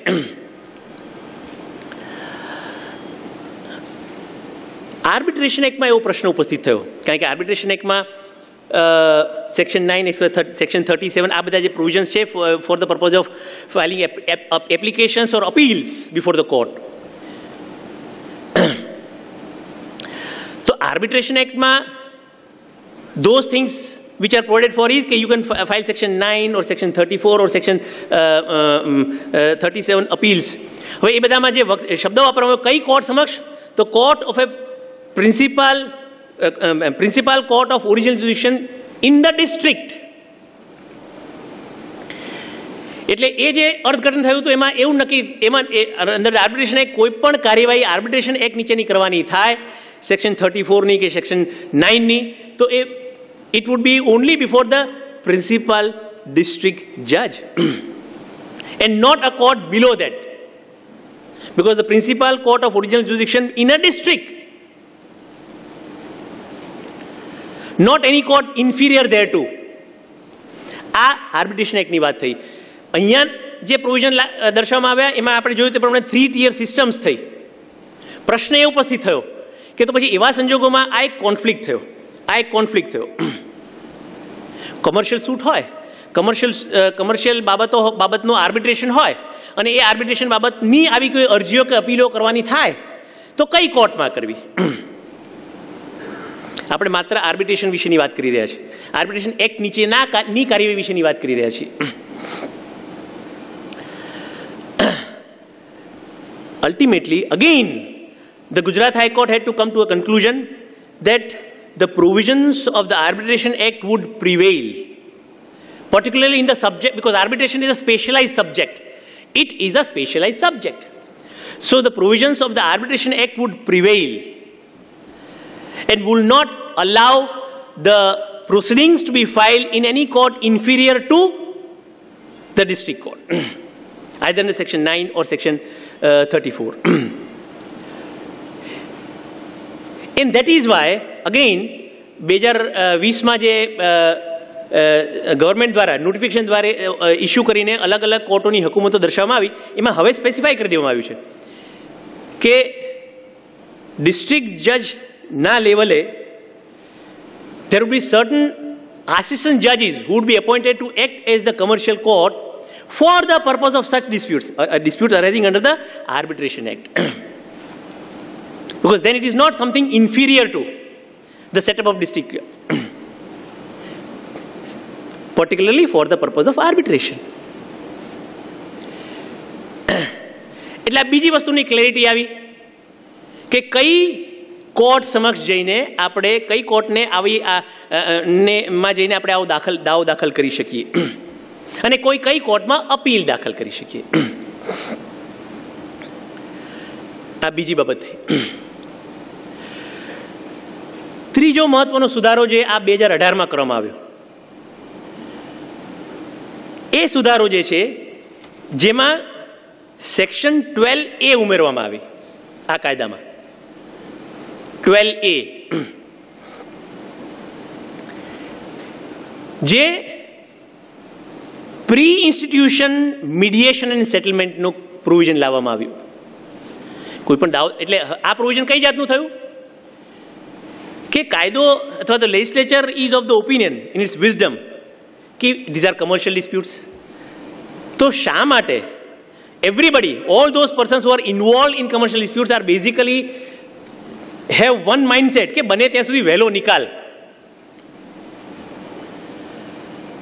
તો શા માટે દાવો જ દાખલ થાય એ પહેલા મીડિયેશન અથવા સેટલમેન્ટનો પ્રયત્ન ન કરવો?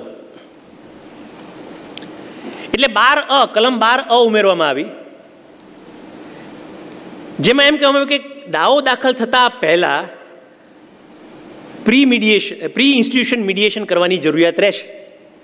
એક જ અપવાદ, અને કયો અપવાદ કે જો તમને if the plaintiff is wishing to have an urgent interim relief of an urgent nature, એ એક અપવાદ આપ્યો. એટલે તમારે દાખલા કે કોઈ પણ કમર્શિયલ દાવો દાખલ કરવો હોય તો પ્લીડિંગમાં જ એવું દર્શાવવું પડે, જો મીડિયેશનમાં દાવો દાખલ કરતા પહેલા મીડિયેશનમાં જવું ન હોય તો, કે આમાં મને અર્જન્ટ મનાયુકમની જરૂર છે. તો આ એક અપવાદ. નહીતર દાવો દાખલ કરતા પહેલા જો કોઈ અર્જન્ટ મનાયુકમની જરૂરિયાત ન હોય અને એમ છતાં પણ સીધો દાવો દાખલ કરવામાં આવ્યો હોય આવા કોઈ પ્લીડિંગ વગર, that suit itself would not be મેન્ટેનેબલ.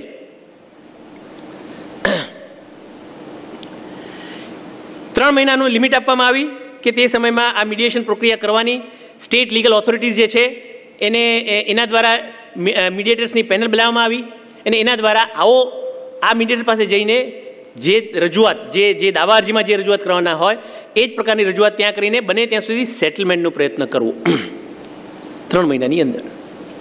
ન થાય તો રિપોર્ટ આપવામાં આવશે અને on the base of that report there after annexing that report you can file a suit which is not of an urgent nature. જો settlement થયું મીડિયેશનથી તો એ settlement છે that would be recorded, signed, it would be deemed to be an award of an arbitrator. It would be deemed to be an award of an arbitrator. એટલે જાણે કે આર્બિટ્રેટરનો award થયો એ જ રીતે એ પ્રમાણે ગણવાનું રહેશે, એનું એક્ઝિક્યુશન પણ એ જ રીતે થશે. આ એક વધારાની મેન્ડેટરી જોગવાઈ કરવામાં આવી. આટલા મહત્વના વધારાના સુધારા થયા જે 2018થી અમલમાં આવ્યા, 3/5/2018થી.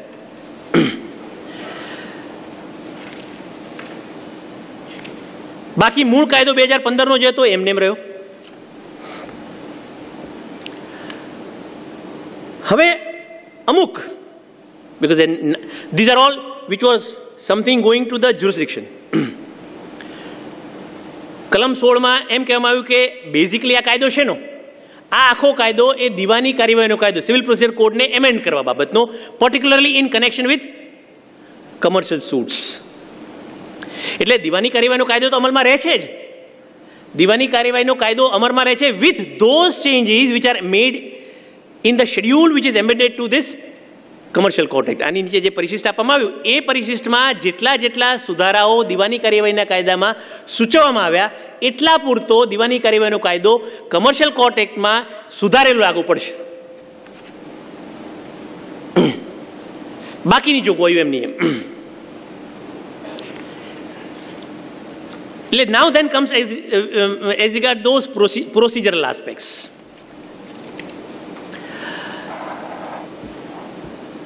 અમુક મહત્વની બાબતો છે જેની હું તમારી સાથે શેર કરીશ.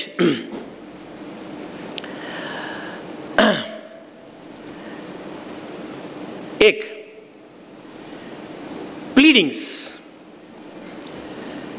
પ્લીડિંગ્સ એટલે કે પ્લેન્ટ અને written statement in the suit. હવે of course order 6, order 8 are applicable. અહીંયા જે પ્લીડિંગ્સ કરવાના થાય છે, specific pleadings, specific denials in the written statement also. હકુમત ઇનફેક્ટ એવી આપવામાં આવી છે કમર્શિયલ કોર્ટને કે if it finds that the denials are not specific. એક બીજી વસ્તુ, mere denial is not sufficient, it has to be supported with reasons for denial. જોગવાઈ એવી કરવામાં આવી કે માત્ર તમે વાદીની દાવા અરજી નકારો એટલું પૂરતું નથી, માત્ર હું ડિનાય કરું છું is not sufficient. You have to plead in the written statement why. અને જો તમારો કોઈ સ્પેસિફિક કેસ હોય તો એ મૂકવો પડે. જો એ પ્રકારેનું પ્લીડિંગ જો રિટન સ્ટેટમેન્ટમાં ન કરવામાં આવેલું હોય તો it is a defective pleading. It is permissible for the court to strike out that pleading.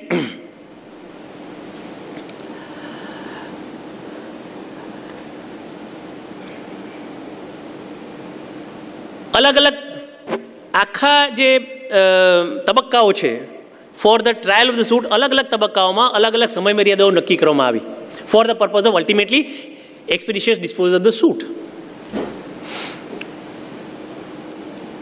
એક સમય મર્યાદા, દાવાનો જવાબ રજૂ કરવાની સમય મર્યાદા. મૂળ દીવાની કાર્યવાહીનો કાયદો છે જેમાં સમય મર્યાદા દર્શાવવામાં આવી 30 દિવસ. એમાં એક્સટેન્ડ થઈ શકે વધારાના 90 દિવસ. અને સુપ્રીમ કોર્ટ દ્વારા એને પણ ઇન્ટરપ્રેટ કરવામાં આવ્યું કે દાવાનો જવાબ રજૂ કરવાની આ જે સમય મર્યાદાઓ છે એને મેન્ડેટરી નહીં ગણવાની, ડિરેક્ટરી ગણવાની for other suits, for suits other than the commercial suits. પણ કમર્શિયલ સૂટ્સ બાબતે જે જાતની લેંગ્વેજ યુઝ કરવામાં આવી છે એ લેંગ્વેજને ઇન્ટરપ્રેટ કરીને સુપ્રીમ કોર્ટ દ્વારા એવું કહેવામાં આવ્યું કે for commercial suits once you find time for of totalling to 120 days, 30 અને 90, totalling to 120 days over, the defendant forfeits his right to file written statement.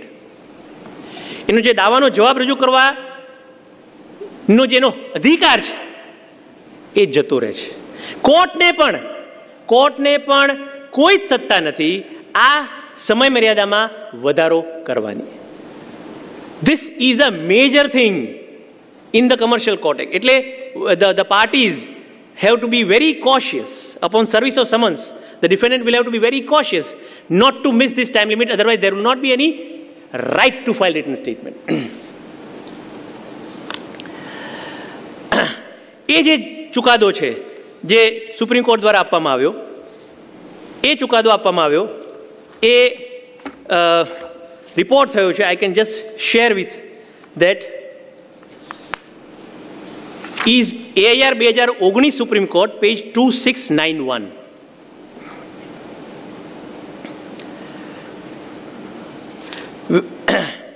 Which has been thereafter followed in 2020 into bracket 2 Supreme Court cases 708. 2020 into bracket 2 Supreme Court cases, page 708.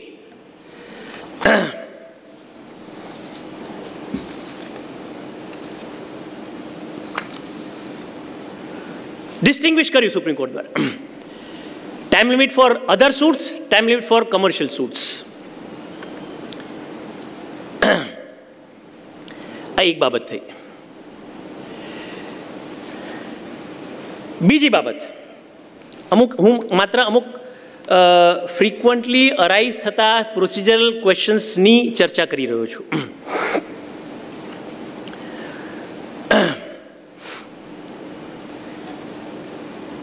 બીજી time limit આપવામાં આવી. Of course એક બીજી વસ્તુ, પ્લીડિંગ્સ રજૂ કરવામાં આવે તો એના માટે પણ એક એનું વેરિફિકેશન એફિડેવિટ કરવાની જરૂર હોય. એ એફિડેવિટનું પણ ફોર્મેટ આપવામાં આવ્યું કે આ જ એફિડેવિટમાં એને સ્ટેટમેન્ટ ઓફ ટ્રુથ કહેવામાં આવે છે. એ સ્ટેટમેન્ટ ઓફ ટ્રુથથી જ તમારે affidavit the pleadings are to be verified and એફર્મ.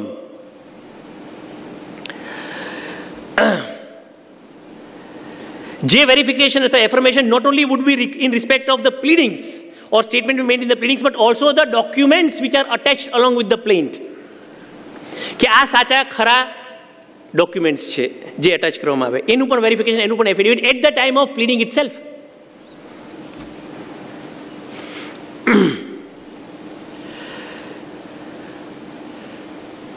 એક બીજી બાબત,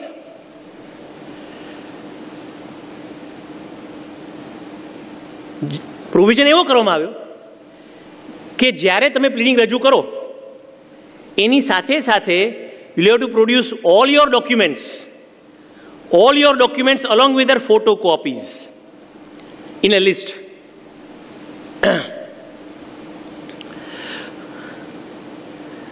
Words are the documents which are in possession, control and power of the parties are to be placed in a list and produced along with photocopies thereof.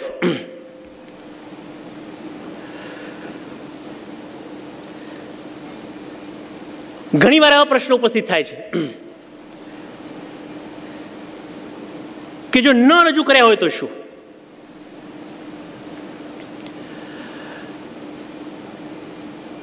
એ સમય મર્યાદા જે રજૂ કરવાની આપવામાં આવી એ સમય મર્યાદામાં કોર્ટના ડિસ્ક્રેશનથી વધુ 30 દિવસનો સમય આપી શકાય એવું પણ એક જોગવાઈ કરવામાં આવી છે.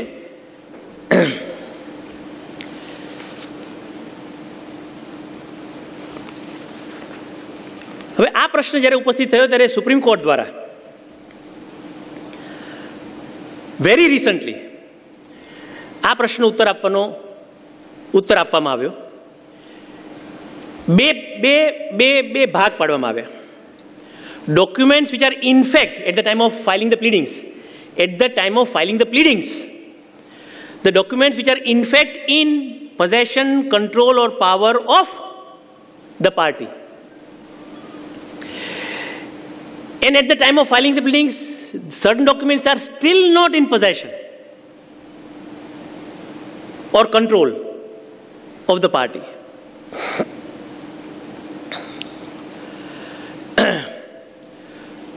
સુપ્રીમ કોર્ટ દ્વારા આમ બે બાયફર્કેશન કરીને એવું ઠરાવવામાં આવ્યું કે જ્યાં સુધી જે documents in control and possession ખરેખર છે, જે તારીખે પ્લીડિંગ્સ રજૂ કરવામાં આવે છે, એટલે કે દાવા અરજી અથવા દાવા જવાબ, એના માટે આ સમય મર્યાદા મેન્ડેટરી લાગુ પડશે. આ સમય મર્યાદામાં એણે દસ્તાવેજ રજૂ કરી દેવાના છે. જો ન રજૂ કરે તો again there will not be any further time to be granted.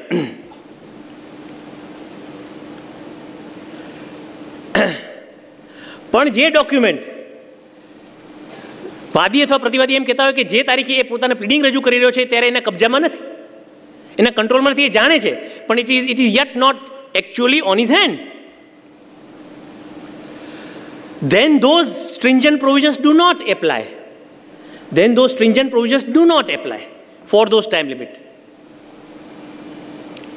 Then you can always resort to the original provisions as are given under the Code of Civil Procedure for the process of production of those documents,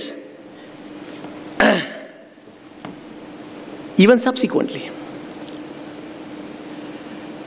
With a leave, of course, with a leave of the court. It is not just that the party as of right can do it. By pointing out sufficient reasons, pointing out કે મને આ દસ્તાવેજો મારા કબજામાં ન હતા, મારા કંટ્રોલમાં ન હતા, મારો બોનાફાઇડ એફર્ટ્સ હોવા છતાં પણ મળ્યા નહોતા, જે તારીખે દાવો રજૂ કર્યો છે, જે તારીખે મેં દાવાનો જવાબ રજૂ કર્યો ત્યારે. By pointing out those valid reasons, the leave can be sought for and can be granted in a discretion of the court. But it is an enabling provision, yes.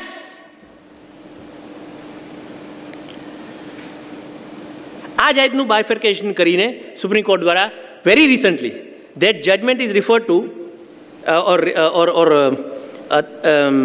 it is given in 2021 into bracket 10 scale, the volume is scale. It is yet not reported in EIR or SCC.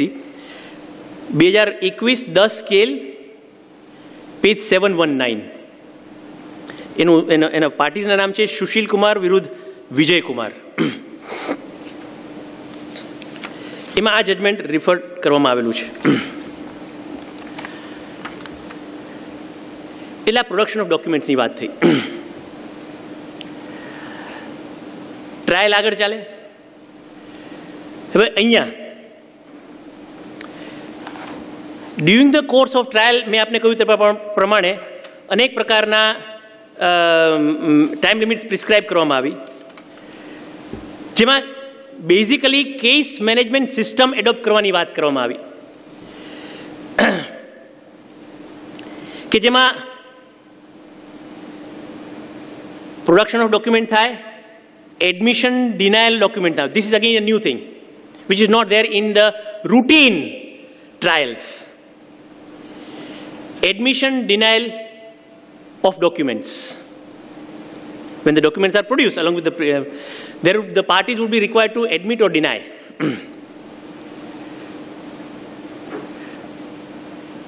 Again, by virtue of an affidavit. An affidavit also must be in the same form as is given. અહીંયા પણ એવું કહેવામાં આવ્યું કે જ્યારે admission denial કરવામાં આવે ડોક્યુમેન્ટના, જે ડોક્યુમેન્ટ્સ એડમિટ કરવામાં આવ્યા, it is deemed to have been admitted into the evidence, no need of it being any further proved. Denial also must be specific denial. Here also it is mentioned. Vague denial is no denial. Either if there is a vague denial or there is no denial, either is a vague denial or no denial of a particular document, the court would pass an order having been admitted in evidence. Not only merely having been admitted in evidence, but having been proved in evidence. આ બંને વસ્તુ, જે દસ્તાવેજનો denial નથી કરવામાં આવ્યું અથવા જે દસ્તાવેજનું વેગ ડિનાયલ કરવામાં આવેલું છે, એ બાબતે કોર્ટ આવો ઓર્ડર કરી શકે કે આઈ કન્સિડર કે this is proved now in evidence and proceed further.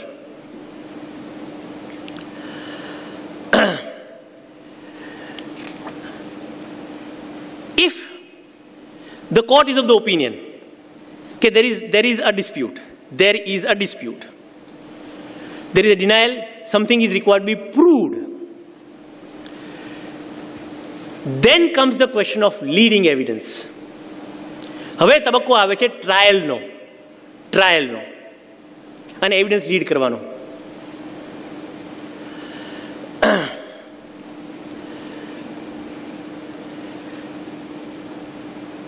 Order 18, Order 19, originally.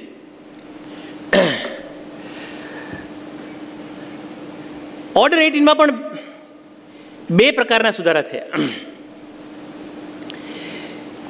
એક વસ્તુ એવી કહેવામાં આવી કે affidavit of evidence, when the evidence starts. હવે એમાં પણ એવું there is a specific provision that affidavit of evidence also has to be specific, but, and this is very important, but just not mentioning the pleading only. આપણે જાણીએ છીએ ઘણીવાર we are tempted as lawyers, આપણે એમ કે આ આપણી દાવા અરજી રજૂ કરી, આપણે દાવા જવાબ રજૂ કર્યો, હવે જ્યારે પુરાવો આપવાનો થાય ત્યારે પુરાવામાં શું લખવાનું, પુરાવાનું જે સોગંદનામું થાય એમાં શું લખવાનું, તો દાવા અરજી બેઠી મૂકી દો, દાવાનો જવાબ બેઠો મૂકી દો.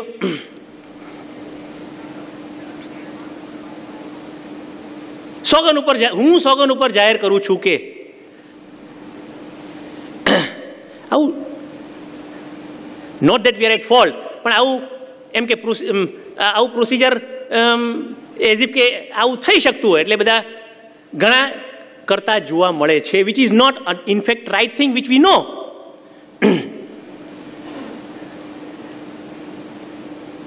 એટલે આ કાયદામાં એવું એક સ્પેસિફિક જોગવાઈ કરવામાં આવી કે mere reproduction of pleading would not be sufficient for the purpose of giving affidavit of evidence. Mere reproduction of pleading. And if the court finds that it is a mere reproduction of pleading, the court again can discard it. કારણ કે pleading જે છે એ pleading બાબતની તો એફિલિએટ originally statement of truth દ્વારા તો already થઈ ચૂકેલી છે. હવે તમારે જે પ્લીડિંગ છે એના સબસ્ટેન્શિએટમાં તમારે જે એવિડન્સ આપવાનો છે એવિડન્સમાં there has to be something in addition to mere pleadings. એટલે આ વસ્તુ ક્લેરિફાય કરવામાં આવી. How to give evidence.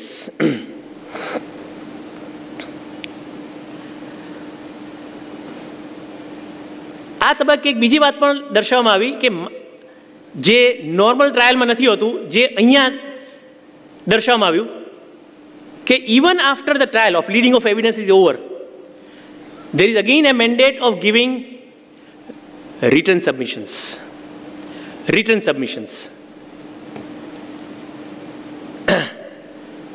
જેથી કરીને આ બધું these are all things આપણે જાણીએ છીએ પ્રમાણે which would be enabling, helping the court in expeditious disposal.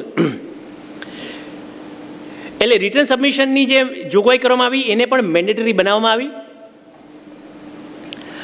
જે દ્વારા before the court pronounces the order, all those instruments in હવે એમાં પણ એવું કહેવામાં આવ્યું કે it has to be drafted in a chronological manner. એક પછી એક સમય પ્રમાણે શું થયું ફેક્ચ્યુઅલી એ દર્શાવવાનું થાય. સાથે સાથે લો, કેસ લો સપોઝિંગ હોય તો એને પણ તમારે રિટર્ન સબમિશન સાથે એટેચ કરવાનો થાય. આ બધી મેન્ડેટરી જોગવાઈઓ કરવામાં આવી so as to give proper assistance to the court to decide it expeditiously. આ જોગવાઈઓ ઓરિજિનલી નથી. આપણે જે ચર્ચા કરી રહ્યા છીએ અમુક એવી મહત્વની જોગવાઈઓ કે જે ઓરિજિનલી મૂળ દીવાની કાર્યવાહીના કાયદામાં નથી.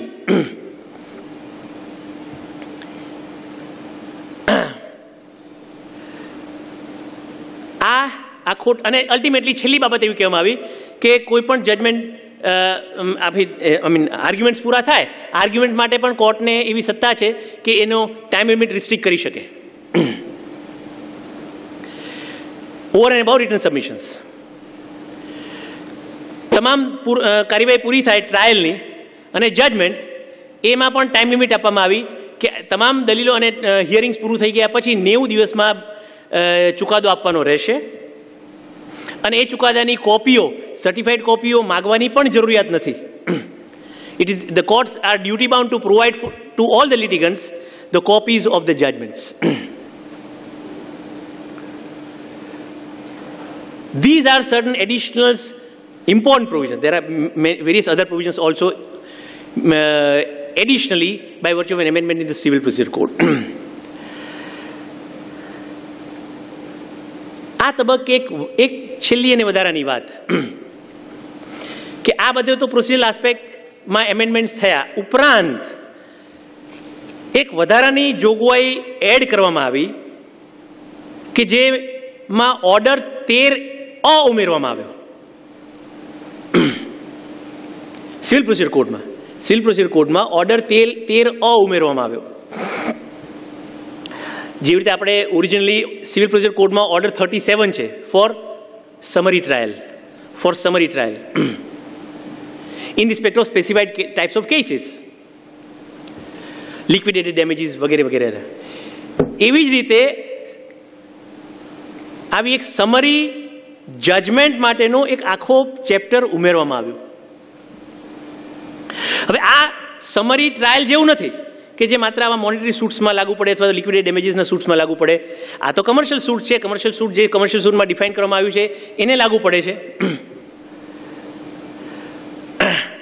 તો કયા કિસ્સામાં સમરી ટ્રાયલ, હવે સમરી ટ્રાયલ એટલે શું, સમરી જજમેન્ટનું જે પ્રોસિજર છે એટલે શું? બે બાબત. કોઈ પણ પક્ષકાર સમરી જજમેન્ટની અરજી કરી શકશે. સમરી જજમેન્ટ માટેની કે મારો આ દાવો એવો છે કે જેમાં મારે સમરી જજમેન્ટ જોઈએ છે. સમરી જજમેન્ટની અરજી જે કરવાની થાય ક્યારે, કયા તબક્કે? Before framing of the issues મુદ્દાઓ ઘડવામાં આવે એ પહેલાં કોઈ પણ પક્ષકારને આવી અરજી કરવાનો અધિકાર છે કે મારે સમરી જજમેન્ટ જોઈએ. હવે સમરી જજમેન્ટ એટલે શું? અ judgement where the court would decide not to have any oral evidence. મૌખિક પુરાવો લીધા વગર જે કોઈ પ્લીડિંગ્સ અને દસ્તાવેજી પુરાવો રજૂ થયો, જેનું એડમિશન ડિનાયલ વગેરે થયું છે, એ જોઈને કોઈ પણ પક્ષકાર એવી અરજી કરે કે આ એવી બાબત છે, જે પ્લીડિંગ્સ રજૂ થયું છે, દસ્તાવેજો રજૂ થયા, એ જોઈને કે આમાં કોઈ પુરાવો લેવાની, મૌખિક પુરાવો લેવાની જરૂરિયાત નથી.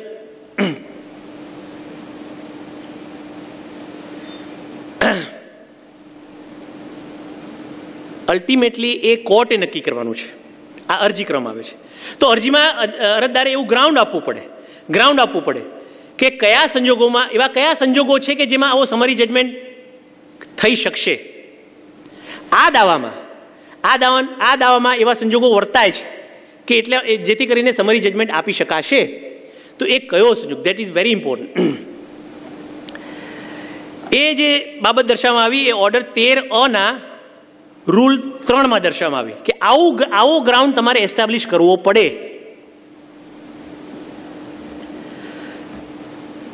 બે બાબત. એક એવું કહેવામાં આવ્યું કે the plaintiff has no real prospect of succeeding on the claim.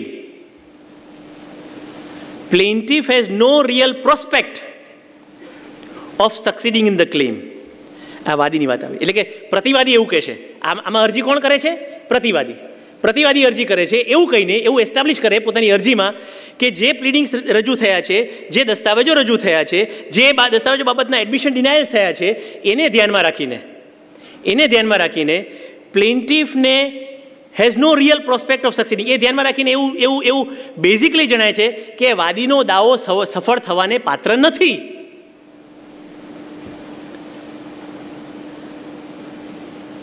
અને એનાથી વિરુદ્ધનું કે જે ડિફેન્સ રજૂ થયો, ડિફેન્સ ડોક્યુમેન્ટ્સ રજૂ થયા, એને ધ્યાનમાં રાખીને વાદી એવી અરજી કરી શકશે. Where it has been indicated that the defendant has no real prospect of succeeding in defending the claim.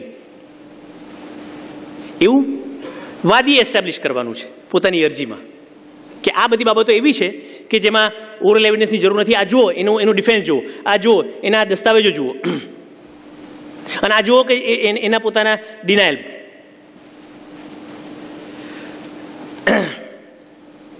That is one. આ પહેલી બાબત. અને બીજી બાબત, આ બંને શરતો પરિપૂર્ણ થવી જોઈએ. બે શરતો દર્શાવવામાં આવી. બીજી શરત જે પરિપૂર્ણ થવી જોઈએ એ છે કે there is no other compelling reason why the claim should not be disposed of before recording oral evidence. આ મૂળ બાબત તો ખરી જ, જે પોતાની અરજીમાં દર્શાવવું પડે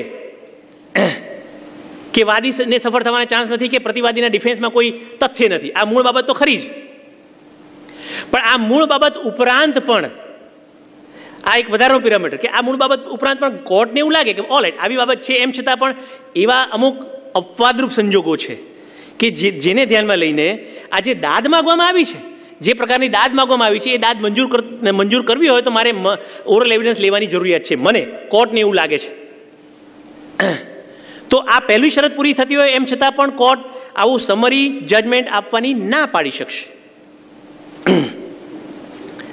એમ કહીને કે મને એવું લાગે છે કે એવા બીજા એવા કમ્પેલિંગ સર્કમસ્ટન્સીસ છે કે જે પ્રમાણે આ દાદ જે પ્રકારે માગવામાં આવી છે એ દાદ મંજૂર કરતા પહેલા ઓરલ એવિડન્સની જરૂરિયાત રહેશે એવું કોર્ટને લાગે, then there is an enabling provision.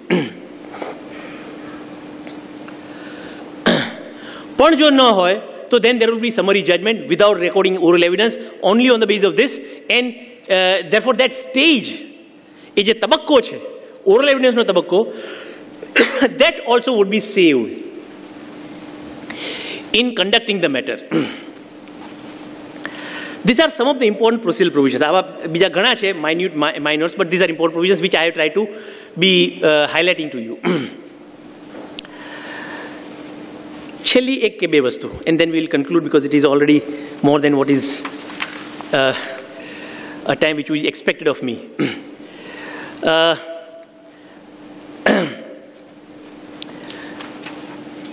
પ્રશ્ન એ આવે કે આ ચાલતી ટ્રાયલ દરમિયાન, કમર્શિયલ કોર્ટ દરમિયાન જે ટ્રાયલ ચાલી રહી છે એ દરમિયાન હુકમ થાય, કોઈ હુકમ. હવે I am not talking about final judgment, આખરી હુકમની વાત નથી કરી રહ્યો. ચાલતી ટ્રાયલ દરમિયાન કોઈક હુકમો થાય છે, વચગાળાના હુકમો.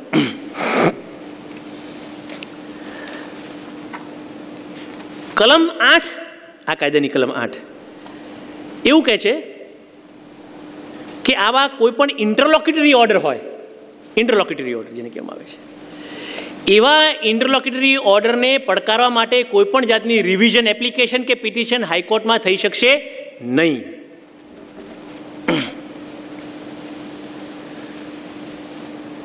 ઇન્ટરલોક્યુટરી ઓર્ડરની કાયદેસરતાને પડકારવા માટેની રિવિઝન કે પિટિશન હાઈકોર્ટમાં દીવાની કાર્યવાહીના કાયદા હેઠળ થઈ શકશે નહીં.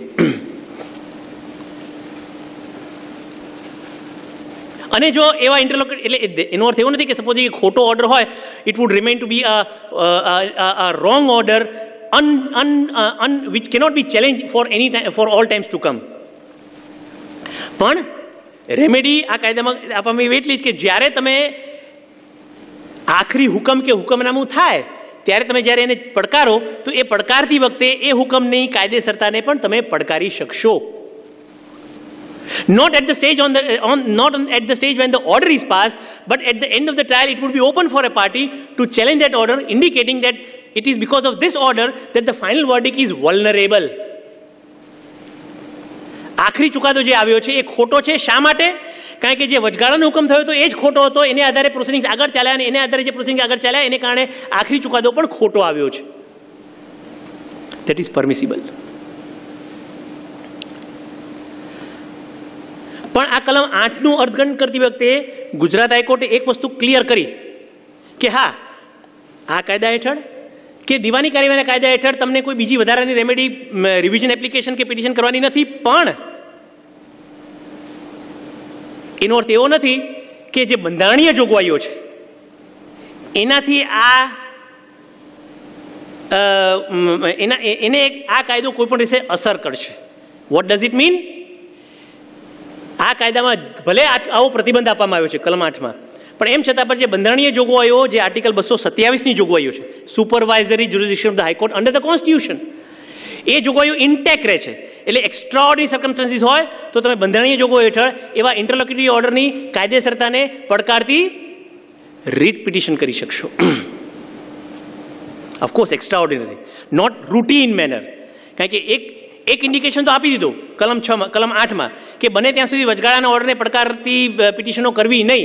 What does it mean? કે તમે એને બાયપાસ કરીને એમ કે મને બંધારણમાં જોગવાયું છે એટલે હું આ રીટ પિટિશન કોઈ પણ કારણસર કરી શકીશ, એવું નથી. એટલા માટે not that writ petition under article 227 is not maintainable, but it would be a very strict interpretation to be done for the purpose of interfering. આવો ચુકાદો ગુજરાત હાઈકોર્ટે આપ્યો.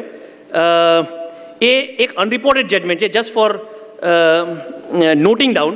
એ ચુકાદો આપ્યો એ સ્પેશિયલ સિવિલ એપ્લિકેશન 737 ઓફ 2018માં, special civil application number 737 of 2018માં. Again division બેન્ચનો ચુકાદો છે, 7/5/2018નો ચુકાદો છે. પાર્ટીઝ નેમ ઓનલી મિનિટ, હા, it is in fact parties were state of Gujarat versus union of India. એટલે આમ જોવા જઈએ તો રાજ્ય સરકાર ને ભારત સરકાર વચ્ચેનો ઝઘડો, પણ આવું party state of Gujarat versus union of India.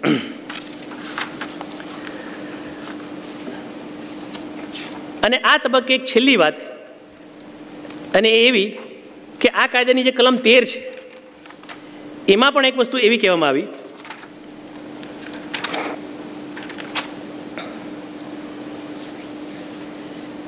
કે અપીલ જે કરવાની થાય કમર્શિયલ કોર્ટના ઓર્ડરની સામે, એપેલેટ પ્રોવિઝન્સ આપવામાં આવ્યા.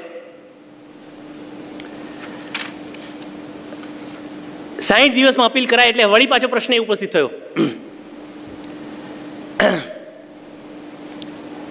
Of course section 5 the limitation act does apply, પણ આ જે નોર્મલ લિમિટેશન પીરિયડ છે કાં તો 30 દિવસ કાં તો 90 દિવસ, લિમિટેશન એક્ટમાં જે પ્રોવિઝન કરવામાં આવી 30 દિવસ અથવા 90 દિવસની જોગવાઈઓ છે એમાંથી ડિપાર્ચર થયું.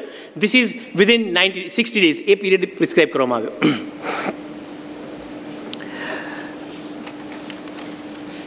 અને એક વધારાની વસ્તુ કે if supposing there are other orders which are required to be challenge. હવે બે જાતના ઓર્ડર હોઈ શકે.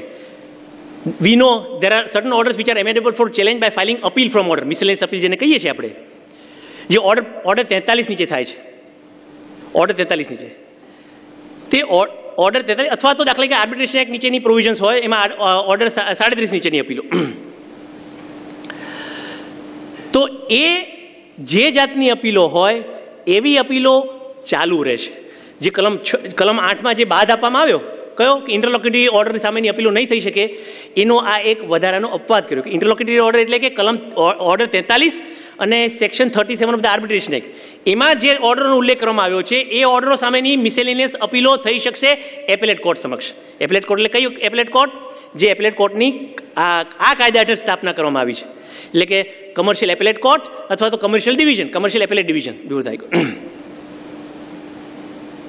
પણ આ માત્ર એટલા જ ઓર્ડરોને પડકારી શકાશે કે જે ઓર્ડરો ઓર્ડર 43માં પડતા હોય અથવા કલમ 37 ઓફ આર્બિટ્રેશન એક્ટમાં પડતા હોય. એ સિવાય નહીં. એ સિવાયના ઓર્ડર વલ્નરેબલ અપીલ કરીને થઈ શકશે નહીં. This is quite challenge to the further orders under the. This is how the conspectus, the broad conspectus of the provisions go of the Commercial Court Act. Ultimately મેં આપને કહ્યું એ પ્રમાણે આ આખા બાબતનો અલ્ટિમેટ હેતુ એ કે બને ત્યાં સુધી ઝડપી ન્યાય. પણ છેલ્લે this is my own perspective, not specifically given under any provision of law. આ બધા કાયદાનો અલ્ટિમેટલી આ બધા procedural provisions, they are all procedural provisions, procedural law as such. હેતુ શું? હેતુ એકમાત્ર હેતુ એ ટુ ડુ જસ્ટિસ. એટલે આ તો અત્યારે આ નવો કાયદો છે એટલે આટલા થોડા ઘણા જજમેન્ટ્સ આવ્યા છે. ઓવર પીરિયડ ઓફ ટાઈમ વધારે જજમેન્ટ્સ આવશે. પણ આ કાયદાના કોઈ પણ જોગવાઈઓ, આ જોગવાઈનું જે આપણે ચર્ચા કરીએ ઉપરાંતની બીજી કોઈ પણ જોગવાઈનો ભવિષ્યમાં પણ જ્યારે પણ કોઈ પણ કોર્ટ સમક્ષ અર્થઘટનનો સવાલ ઉપસ્થિત થશે અથવા થાય, not too strict construction is something which is always applicable to any such provision of a procedural law. જ્યાં જ્યાં જરૂર જણાય કન્સ્ટ્રક્શન કરવાની, બે અર્થઘટન થતા હોય, always try to lean in favor of that thing which would lead to justice. Is the ultimate object of all these procedural provisions. So that is the last note on which I seek to conclude. કોઈને પણ કોઈ પણ જાતના પ્રશ્નો હોય તો પૂછી શકે છે અથવા at the end of the entire thing. Thank you very much. Thank you very much.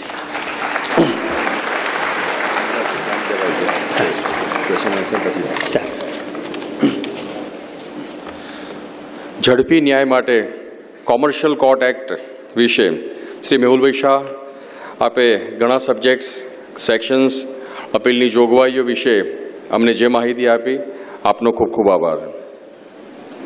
Now a time for the medico legal cases. Medicine plus law. Medico legal cases આજે ફોજદારી કેસીસમાં ઘણો અગત્યનો ભાગ ભજવી રહ્યા છે. ડૉક્ટર વિનેશભાઈ શાહને વિનંતી કરીશ કે તેઓ ડાયસ ઉપર બિરાશે. ડૉક્ટર વિનેશભાઈ શાહ, એમના પરિચયમાં એટલું કહું, ફોરેન્સિક મેડિસિનમાં તેમણે એમડી કર્યું છે, ફોરેન્સિક મેડિસિનમાં તેમણે પીએચડી કર્યું છે. 2008માં મેડિકો લીગલ કન્સલ્ટન્ટ તરીકે એમણે કામની શરૂઆત કરી અને નિરંતર પ્રમાણે આજે મેડિકો લીગલ કન્સલ્ટન્ટ તરીકે તેઓ કાર્ય કરી રહ્યા છે.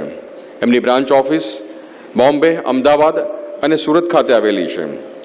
દક્ષિણ ગુજરાતની 25 હોસ્પિટલમાં ક્લિનિકલ મેડિસિન પ્રેક્ટિસમાં તેઓ સંકળાયેલા છે.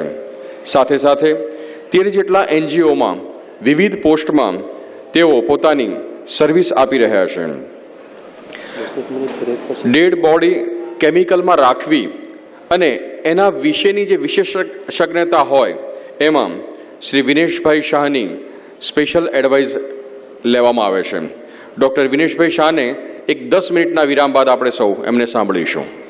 ફોજદારી કેસીસમાં મેડિકલ સાયન્સનો આજે ભરપૂર ઉપયોગ થઈ રહ્યો છે, ત્યારે ઝડપી ન્યાય, સરળ ન્યાય અને સાચી રીતે આરોપ પુરવાર કરવા માટે મેડિકલ સાયન્સ એ આજે ખૂબ અગત્યનું પાસું બની ચૂક્યું છે.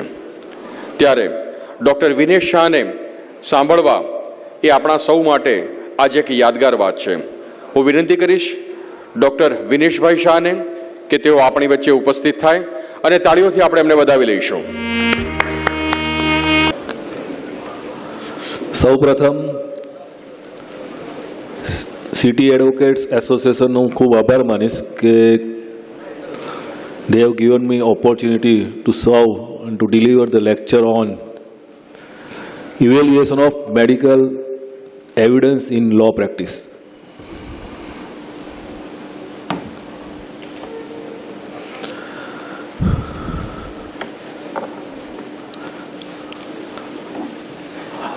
આમ જોવા જઈએ તો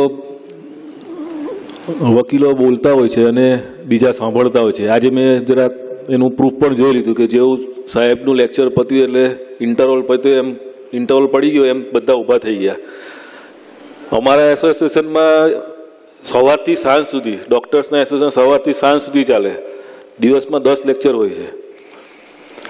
એટલા માટે હોય છે કે અમારી મેડિકલ કાઉન્સિલે એક નિયમ બનાવેલો છે કે તમને કમ્પલસરી વર્ષમાં અમુક CME તમારે ભરવી જ પડે. મને લાગે છે બાર કાઉન્સિલમાં બી આવું લાવશો ને તો કદાચ લોકોની કેપેસિટી સાંભળવાની વધશે ને તો સારી રીતે ડિલિવર કરી શકશો તમે કોર્ટમાં પણ. તો CME is continuous medical education અમારા માટે છે. તો તમારા માટે એવી રીતે બી કન્ટિન્યુઅસ લો એજ્યુકેશન એમેન્ડમેન્ટ આવતા જ હોય છે, દર વર્ષે પાર્લામેન્ટ કરે છે. આજે જે સબ્જેક્ટ છે તે ઇવેલ્યુએશન ઓફ મેડિકલ એવિડન્સ, એટલે મેડિકલ એવિડન્સને ઇવેલ્યુએટ કેવી રીતે કરવું, કેવી રીતે એનો સારી રીતે એને ઇવેલ્યુએટ કરી, ઇન્ટરપ્રિટ કરી અને કોર્ટ સમક્ષ તમારા અસીલ માટે મૂકવું. લો એન્ડ મેડિસિન એટલે આમ જોવા જઈએ તો ક્રિમિનલ કેસીસ જેટલા બી હોય છે એમાં મોટા ભાગે 95% કેસમાં મેડિસિન્સ એટલે મેડિકલ બ્રાન્ચ ઇન્વોલ્વ હોય જ છે. કારણ કે ક્રિમિનલ કેસીસ બેઝિકલી બોડીને હર્ટ થાય in the form of physical or in the form of psychological or in the form of mental.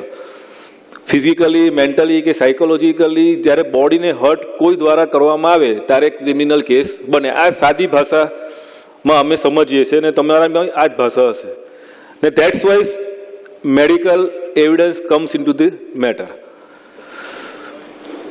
લો અને મેડિસિન હંમેશા ઇન્ટર રિલેટેડ અને ઇન્ટરડિપેન્ડન્ટ જ છે. મેડિકલ એવિડન્સની ઇવેલ્યુએટ કર્યા પછી જ આગળ લોનો એક આખો મજબૂત કેસ કોર્ટ સમક્ષ આવતો હોય છે અને પછી એ કોર્ટ જ્યારે ટ્રાયલ ચાલે ત્યારે એ જ મેડિકલ એવિડન્સ જે પ્રેઝન્ટ કરેલા હોય કોર્ટમાં ચાર્જશીટ વખતે ત્યારે એનું ક્રોસ એક્ઝામિન જે ડૉક્ટર્સનું કે હેલ્થકેર પર્સનનું કરવામાં આવતું હોય છે.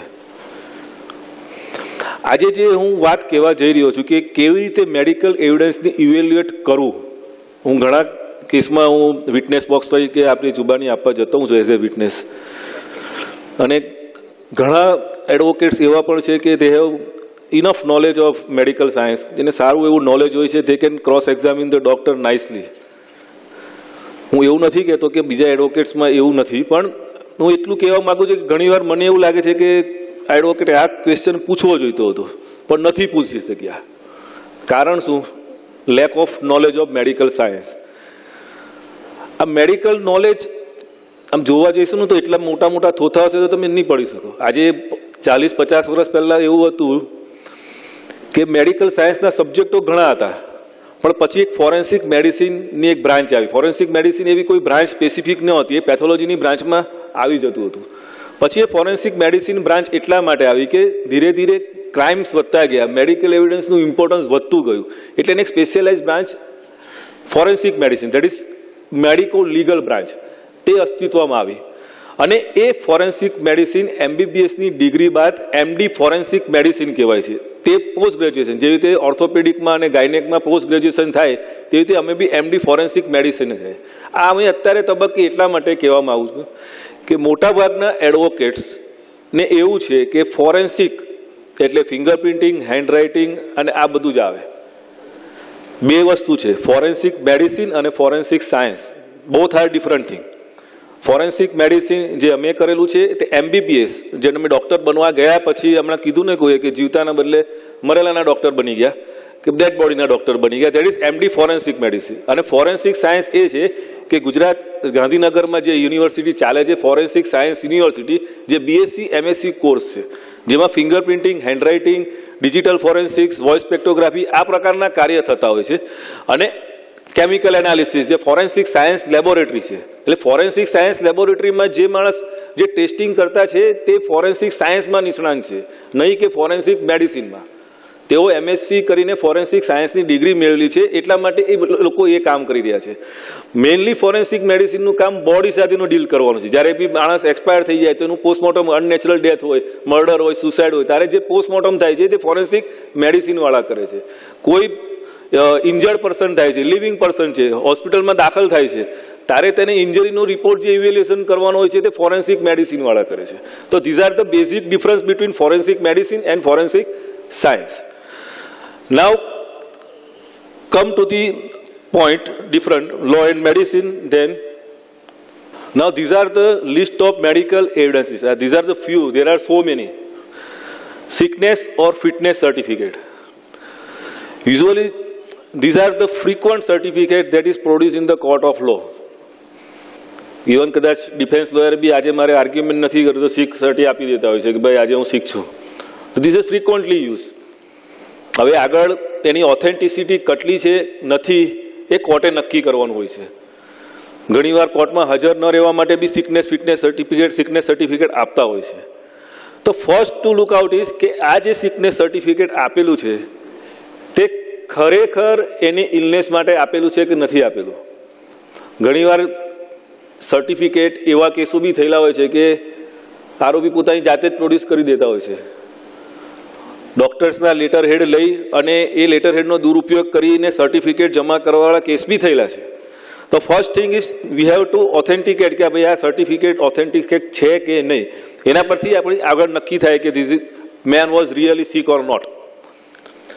Postmortem reports, this is a very important tool of all the criminal cases. જ્યારે બી કોઈ ડેથ થાય ત્યારે પોસ્ટમોર્ટમ રિપોર્ટના આધારે જ આગળની બધી પ્રોસિડિંગનો આધાર હોય છે. ચાર્જશીટનો, ટ્રાયલનો, જેટલા બી સ્ટેજ આવે છે લોના, તે બધામાં પોસ્ટમોર્ટમ રિપોર્ટનો ખૂબ જ, આજે પોસ્ટમોર્ટમ રિપોર્ટનું તમને પાછળથી થોડું સમજાવીશ.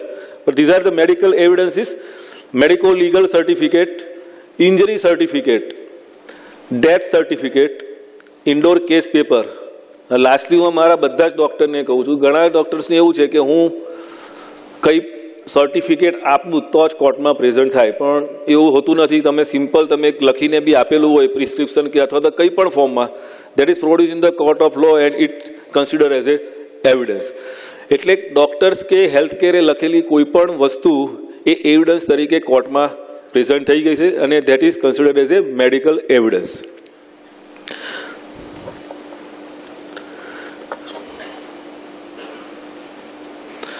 Now coming to the point, most important part is the injury certificate. કારણ કે ક્રિમિનલ કેસીસમાં મોટા ભાગે બોડી ઇન્વોલ્વ હોય. ઇન્જરી સર્ટિફિકેટ તમે જ્યારે બી કોઈ તમારા હાથમાં આવે ત્યારે ફર્સ્ટ થિંગ તમારે શું અંદર જોવાનું છે. મેઇન થિંગ કે ભાઈ જે ઇન્જરી સર્ટિફિકેટ આપેલું છે તે પેશન્ટનું જ છે કે બીજા કોઈનું છે. ઘણીવાર તો આખું આપણે ઇન્જરી સર્ટિફિકેટનું ક્રોસ આપણે તૈયાર કરી નાખીએ અને ઉપર નામ જ બીજાનું કે આ તો આનું છે જ નહીં. તો પહેલાં જનરલ પર્ટિક્યુલર જોવાની એટલા માટે જરૂર છે કે આવી મિસ્ટેકો નાની નાની થતી હોય છે. અમારા ત્યાં તો આવી મિસ્ટેક ડૉક્ટર્સમાં હેલ્થકેરમાં નિવારણ માટે અમે આધાર કાર્ડ કમ્પલસરી કરી દેલું છે. ઘણીવાર કેવું હોય કે મગનભાઈની જગ્યાએ છગનભાઈ આવી ને મગનભાઈનું સર્ટિફિકેટ લઈ જાય અને મગનભાઈ તો બીજે જ બેઠેલા હોય અને એ કોર્ટમાં આપી દે. તો આવા બધા કેસો ઘણા વાર થતા હોય છે. એટલે Aadhaar card we have made the compulsory. In person એટલે કે પોતાની જાતે જ આવવું પડે સર્ટિફિકેટ લેવા માટે, તો જ સર્ટિ મળે. એટલે તમારે be a general particulars we have to look for કે ભાઈ આ ખરેખર આ સર્ટિફિકેટ કોનું છે. મેઇન ઇન્ટિગ્રલ પાર્ટ જે આવે છે તે ખરેખર આ દર્દીનું જે સર્ટિફિકેટ છે તે ખરેખર એ દર્દીનું છે કે નથી. તો એના માટે યુઝ્યુઅલી અમે કોઈક વાર લેફ્ટ થંબ ઇમ્પ્રેશન મૂકી દેતા હોય કે ફિંગરપ્રિન્ટ અંદર આપી દેતા હોય છે કે ભાઈ આ પેશન્ટનું આ ફિંગરપ્રિન્ટવાળા પેશન્ટનું છે. કારણ કે ઘણીવાર નામ બદલીને પણ આવે ઘણીવાર પેશન્ટો, અને બીજા નામનું આવી અને બીજાના નામનું સર્ટિફિકેટ લઈ જાય. ત્યારબાદ આવે છે મેઇન ઇન્જરી પાર્ટ. ઇન્જરી પાર્ટમાં જે મેઇન પોઈન્ટ જોવાના છે તે ટાઈપ, કયા પ્રકારની ઈજા છે, સાઇઝ, શેપ ક્યાં છે, એટલે સિચ્યુએશન કયા બોડી પાર્ટમાં છે, સિવિયરિટી ઓફ ઇન્જરી એટલે ગ્રીવિયસ છે, સિમ્પલ હર્ટ છે, ડેન્જરસ છે, એના પ્રમાણે જે આઈપીસી ચેન્જ થતી હોય છે તે, અને રિમાર્ક્સ એના સિવાય કઈક રિમાર્ક્સ અમને લાગે તો. પહેલા આપણે ટાઈપ જોઈશું, કયા કયા ટાઈપના આવે છે. આ ટાઈપ બહુ, કારણ કે મોટાભાગના જેટલા બી મેં ક્રોસ એક્ઝામિનમાં ગયો છું ને તો એ લોકો ટાઈપ તમારે જોવાના કે વેધર ઇટ ઇઝ લેસરેશન, ઇન્સાઇઝ, સ્ટેપ, ઘણા બધા હોય છે. આના વુન્ડના પ્રકાર ઘણા બધા હોય છે. જો ત્યાં સુધી તમે ઇન્જરીના પ્રકાર ન જાણો ત્યાં સુધી તમે એના એક્ઝેક્ટ વેપન સુધી ન પહોંચી શકો કે ભાઈ ખરેખર ગુનામાં વપરાયેલું હથિયાર કયું હતું, અથવા તો ખરેખર આનામાં ઉપર મારવામાં આવેલું છે કે પડી ગયેલો છે કે બીજી કઈ ઈજા છે. તો એ જાણવું જરૂરી છે. નહીંતર પછી છેલ્લે તમારી એક જ, સાહેબ પડવાથી ઈજા થાય કે ન થાય, આ એક જ ક્વેશ્ચન આવે છે દર વખતે મારા પાસે કે સાહેબ પડી જવાથી આ ઇન્જરી થાય કે નહીં. પણ ઘણીવાર એવું હોય છે કે એને પેશન્ટને સ્ટેપ વૂન્ડ હોય છે, તો સ્ટેપ વૂન્ડ ક્યાંથી પડી જવાથી થવાનું.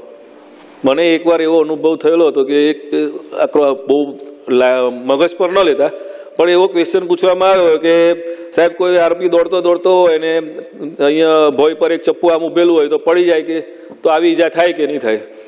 હવે એ વખતે બી હું નવો હતો તો મારું ચપ્પુ કેવી રીતે સારું આના પર ઊભું રહ્યું હોય, એટલે મેં આર્ગ્યુમેન્ટ સાહેબ આવી રીતે ચપ્પુ કેવી રીતે ઊભું રહે. પણ એ વખતે મેં પણ લર્ન કર્યું કે આપણે ડૉક્ટર તરીકે હા કે નામાં જવાબ આપવાનો હોય છે. છેલ્લે અમને કીધું કે સાહેબ હા કે નામાં જવાબ આપો, આ થાય કે ન થાય, પછી તમારે જે સજેશન આપવા હોય તે આપો.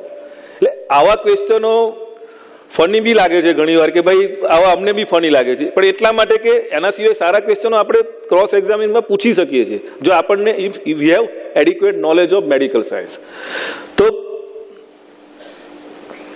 સ્ટાર્ટિંગ વિથ ધ ઇન્જરી, ખાલી ટાઈપ હું બોલું ને તે જો નોટમાં લખવાનો હોય તો લખી દેજો. ટાઈપ ઓફ મેઇન ઇન્જરીઝ હોય છે તો ઇટ ઇઝ એબ્રેઝન, ઘસરકાઓ જે કહેતા હોય છે તે એબ્રેઝન. પછી લેસરેશન જે છુંદાયેલો ઘા તરીકે ઓળખાય તે, ઇન્સાઇઝ વૂન્ડ જે કપાયેલો ઘા હોય, સ્ટેબિંગ એટલે પેનિટ્રેટિંગ વૂન્ડ કે જે બોડીની અંદર પેનિટ્રેટ થાય તે સ્ટેબિંગ વૂન્ડ, ફાયર આર્મ વૂન્ડ, બસ આ મેઇન ટાઈપ છે. આટલા કે મેઇન ટાઈપની ઇન્જરી જે આપણા બોડી પર પરસીવ થતી હોય છે તે. This photograph shows scratch or linear abrasion. એબ્રેઝનના બી પ્રકાર હોય છે, અલગ અલગ પ્રકારના જે ઘસરકાઓ કહેવાય છે, જે નખ વડે જે પાડેલો છે તે આ લિનિયર એબ્રેઝન છે, જેનાથી એક લીટી જેવું આપણને એબ્રેઝન દેખાય. એ સ્ક્રેચ નેલ માર્કના આવે. રેપવાળા કિસ્સામાં આરોપીના ચહેરા પર કે આરોપીના બોડી પર તમને આ સ્ક્રેચ એબ્રેઝન જોવા મળે. દેટ ઇઝ મીન્સ એણે સ્ટ્રગલ કરતી વખતે એણે એનો સ્ક્રેચ માર્ક આ સામે આરોપીવાળાને મારેલો, એટલે આ ધેટ પ્રોડ્યુસ સ્ક્રેચ એબ્રેઝન. એના સિવાય બીજા ઘણા બધા હોય છે જેમાં સ્ક્રેચ એબ્રેઝન થતા હોય છે. પોતે સેલ્ફ ઇન્ફ્લિક્ટેડ એબ્રેઝન પણ હોઈ શકે જે શાર્પ વૂન્ડથી કરી શકતા હોય છે. ઘણીવાર રોડ ટ્રાફિક એક્સિડન્ટ હોય પણ એ ઝાડીમાં કોઈ એવામાં પડી ગયું હોય ત્યારે ઝાડીની જે તીનના ભાગ હોય એના સાથે ઘસરાવાથી પણ સ્ક્રેચ એબ્રેઝન થઈ શકે. એટલે એવા ઘણા બધા કિસ્સાઓ છે જેમાં સ્ક્રેચ એબ્રેઝન થઈ શકે. એ ડિપેન્ડ્સ કે કયા ગુનો થયેલો છે અને કયા ભાગમાં થયેલો છે એના પ્રમાણેનું ઇન્ટરપ્રિટેશન થઈ શકે. આ ખરેખર રોડ ટ્રાફિકવાળી છે કે this was the case of rape or sexual assault or something else or may be a self inflicted scratch abrasion also.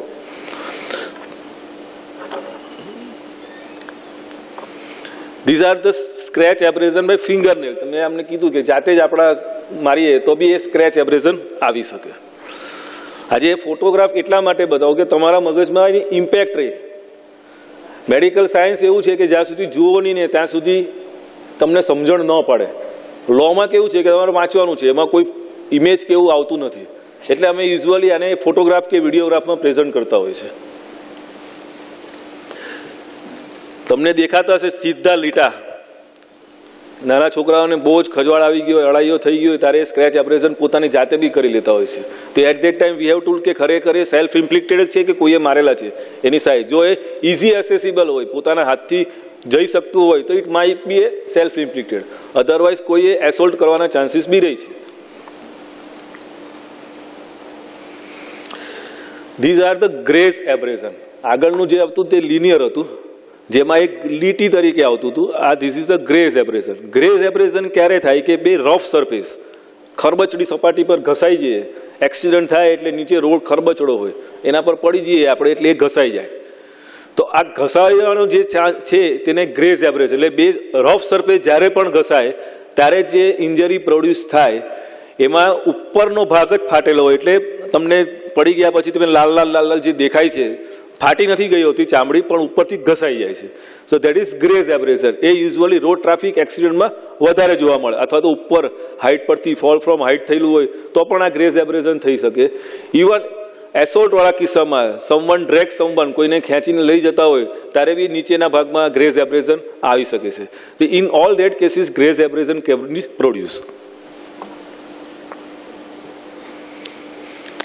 These are the brush burns. જ્યારે ફૂલ સ્પીડમાં જતી હોય છે, ગાડી જતી હોય છે, ત્યારે જે માણસ સ્લીપ થઈ જાય છે અને અંદર હીટ હોય છે, અંદર ઘણીવાર તડકામાં હીટ હોય છે, ત્યારે એ પ્રકારના બ્રશ બર્ન્સ આવા પ્રોડ્યુસ થાય છે, જે ચમકા ઘણીવાર ચામડી બળી પણ જાય છે એમાં. પણ it is not a case of burns, but because of graze abrasion and with heat it produce brush burns.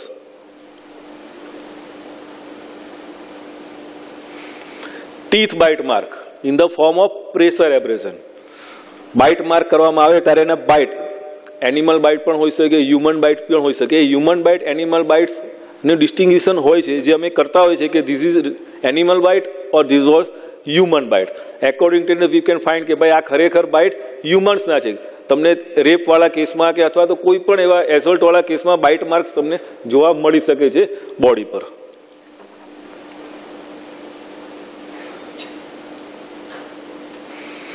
લાઇગેચર mark. Hanging, જે સુસાઇડલ હેંગિંગમાં કોઈ પણ માણસ પોતે હેંગ કરી લેતો હોય છે because of constant pressure of that object. ધારો કે દુપટ્ટો હોય અથવા તો દોરડું લીધેલું હોય તો એના પર લટકે ત્યારે એના પર કોન્સ્ટન્ટ પ્રેશર આવે નેક પર, એના કારણે એક એબ્રેઝન પ્રોડ્યુસ થાય, ઇન્જરી પ્રોડ્યુસ થાય. That is pressure abrasion. તમે ધારો કે દોરડું હોય તો એની અંદર દોરડાનું તમારે નિશાન અંદર જોવા મળે છે. તો આ પ્રકારના જે એબ્રેઝન છે તે પ્રેશર એબ્રેઝન છે અને યુઝ્યુઅલી હેંગિંગ અને સ્ટ્રેંગ્યુલેશનમાં વધારે જોવા મળતા હોય છે. હવે હેંગિંગ અને સ્ટ્રેંગ્યુલેશન, હેંગિંગ યુઝ્યુઅલી જે મિનિંગ છે તે સુસાઇડલ માટે છે. જ્યારે પોતે કોઈ બી પર્સન જાતે સુસાઇડ કરીને પોતાની જાતે હેંગ કરે અને એનો જે પેટર્ન માર્ક હોય છે એ પેટર્ન માર્ક તો આખો અલગ વિષય છે. અને સ્ટ્રેંગ્યુલેશન મીન્સ કોઈકે એને કોઈ લાઇગેચર માર્કથી એનું ગળું દબાવે છે, જ્યારે આખો લાઇગેચર માર્ક કન્વર્ટ થાય છે અંદર. જ્યારે કોઈ માણસ આમ લટકતું હોય ત્યારે તેનો ખાલી આટલો ભાગ જ પ્રેશરમાં આવે, પાછળનો ભાગ પ્રેશરમાં ન આવે. આ this is one of the characteristics or one of the difference between suicidal and homicidal. જ્યારે તમે કોઈ પર્સન કોઈકને સ્ટ્રેંગ્યુલેટ કરે ત્યારે એક આખો લાઇગેચર માર્ક એના ગળા પર આવી જતો હોય છે, એટલે તમને લાઇગેચર માર્ક આખો તમને ગળા પર જોવા મળે, એટલે હોમિસાઇડલ તરફ વધારે ડાયરેક્શન આપે. તો these are the points to differentiate between hanging and strangulation. There are so many points. ખાલી એક પોઈન્ટ પરથી નક્કી ન કરી શકે કે this is a suicidal hanging or this is the case of strangulation. But this is what I want to say કે this is a one type of injury. Print abrasion એટલે કે જેવું મટીરિયલ હોય રફ સરફેસનું એવું એના શરીર પર જાય. મોટું હેવી વ્હીકલ હોય અને ટાયરનો ઇમ્પ્રિન્ટ એના પર, આ ટાયરનો ઇમ્પ્રિન્ટ છે તો એના પરથી ખ્યાલ આવી જશે કે આપણે કે ધીસ વોઝ ટાયર એના પરથી ચડી ગયેલું છે. તો ટાયરના માર્ક પરથી પણ આપણને ખ્યાલ આવી શકે કે હેવી વ્હીકલ છે કે પછી નાના વ્હીકલનું ટાયર છે. તો એના પરથી આપણને વ્હીકલ બી આપણે એસ્ટાબ્લિશ કરી શકીએ છીએ just by interpreting injury only.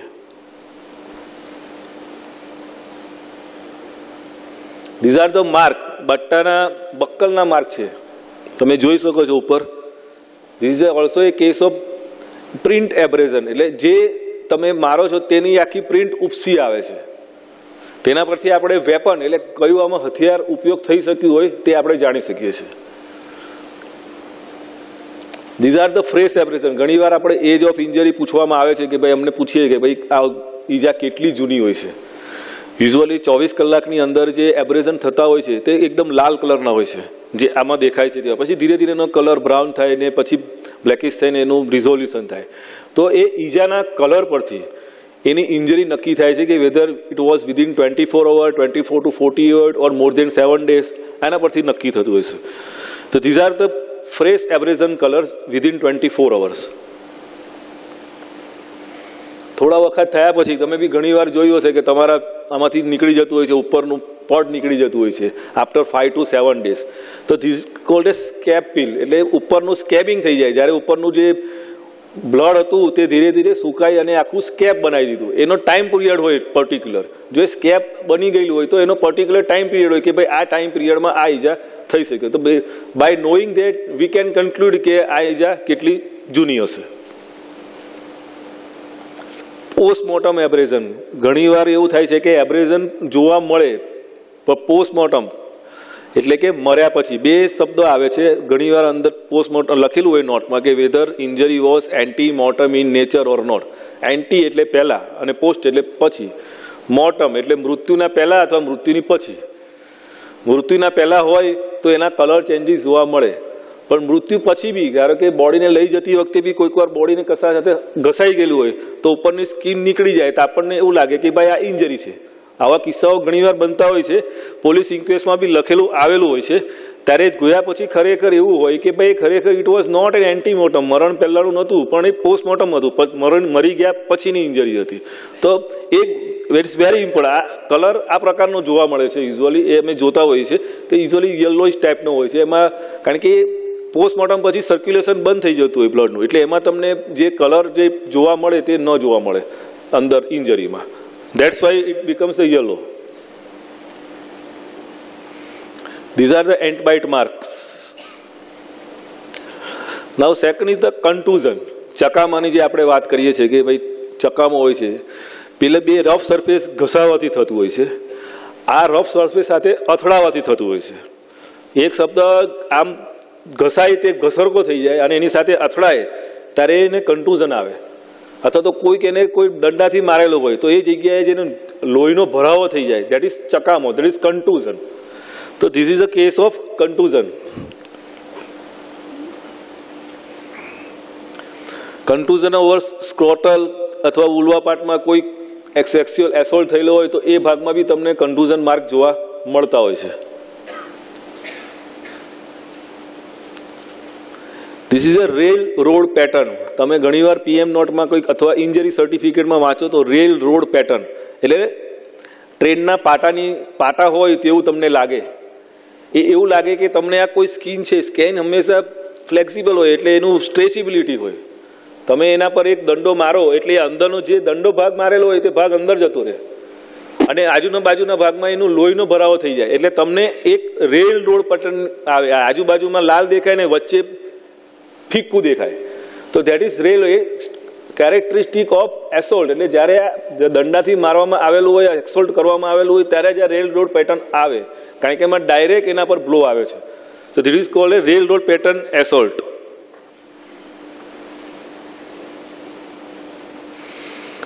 જેવી રીતે બહારના ભાગમાં કન્ટુઝન હોય છે એવી રીતે અંદર બી હોય છે. બહાર જો એવો બ્લો મારવામાં આવે તો અંદરના ઓર્ગનમાં બી એ ફોર્સના કારણે અંદર ઇન્જરી થઈ શકે છે.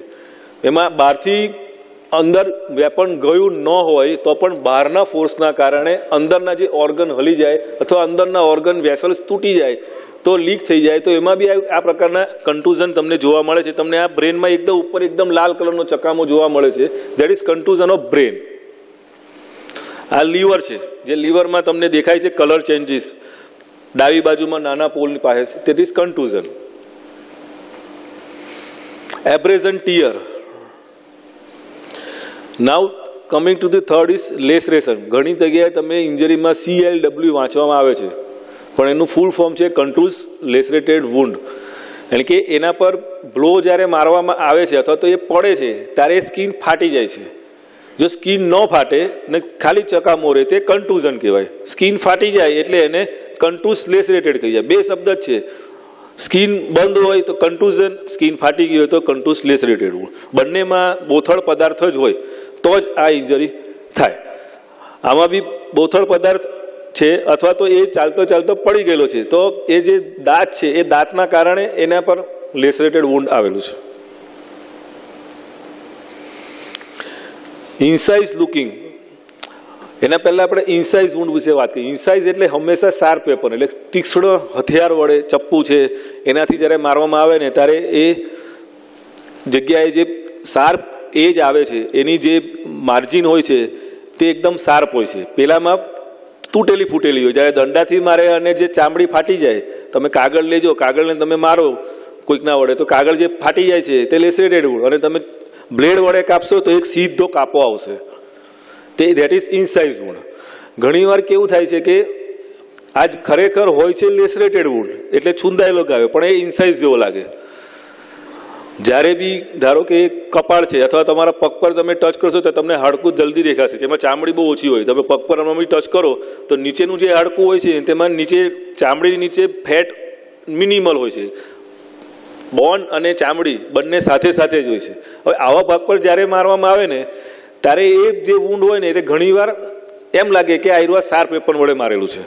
એ રીતે અહીંયા કપાળ પર બી તમે જુઓ તો અહીંયા ફેટ ઓછી હોય છે. જો અહીંયા મારવામાં આવે તો ઘણીવાર ઇનસાઇઝ લુકિંગ લેસરેટેડ વુન્ડ થાય છે, પણ ખરેખર એ લેસરેટેડ વુન્ડ જ હોય છે. એ બોથડ પદાર્થ વડે અથવા તો રફ સરફેસ જોડે અથડાવાથી જ થઈ હોઈ શકે. જો આ સ્ટ્રેચ લેસરેશન, આ ઇનસાઇઝ વુન્ડ છે. આ અને પાછળનું તમે આ ફાટી ગયેલું છે, તેની જે માર્જિન જે દેખાય છે તમને વુન્ડની તે ઝિગઝેગ માર્જિન છે. આમાં જે દેખાય છે તે એકદમ શાર્પ માર્જિન છે. આ ઇનસાઇઝ વુન્ડ છે. આગળવાળું છે તે લેસરેટેડ વુન્ડ છે.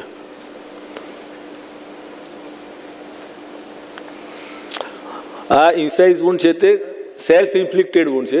પોતાની જાતે જ બ્લેડ મારેલી હોય છે, ઘણીવાર આવે છે, તેમાં ઇનસાઇઝ વુન્ડ આવે છે. તેમાં મલ્ટિપલ માર્ક્સ જોવા મળે છે. That is self inflicted incise wound. These are the cut throat wound. These is a stab wound. જ્યારે બી કોઈ તીક્ષ્ણ અને પોઇન્ટેડ હથિયાર કોઈ કેવિટીમાં મારવામાં આવે ત્યારે સ્ટેપ વુન્ડ થાય. તેમાં ઉપર અને નીચે તમે દેખશો એક એલિપ્ટિકલ વુન્ડ છે, એટલે ઈંડા આકાર જેવો વુન્ડ છે. એમાં ઉપર અને નીચે બે ધાર આવેલી છે. તમારી જે નાઇફની ધાર હોય, ધારો કે નાઇફ એક બાજુ ધારદાર હોય અને બીજી બાજુ બોથડ હોય, એટલે બુઠ્ઠી હોય, તો તમારો ઉપરનો ભાગ છે તે ધારદાર જોવા મળે આમાં, અને નીચેના ભાગમાં રાઉન્ડ જોવા મળે, બ્લન્ટ, જેને એંગલ કહેવામાં આવે છે અમારી ભાષામાં, ઉપરનો એંગલ ને નીચેનો. જો બંને બાજુ ધારદાર હોય તો બંને બાજુ તમને એક્યુટ એંગલ જોવા મળે. તો એના પરથી ખ્યાલ આવી શકે કે ખરેખર આ ડબલ એજેડ હતું કે સિંગલ એજેડ હતું. એના ડિસ્ક્રિપ્શન પરથી તમે ઇન્જરીનું ડિસ્ક્રિપ્શન વાંચો એટલે તમને ખ્યાલ આવે કે સાઇઝ, શેપ અને સાઇટ.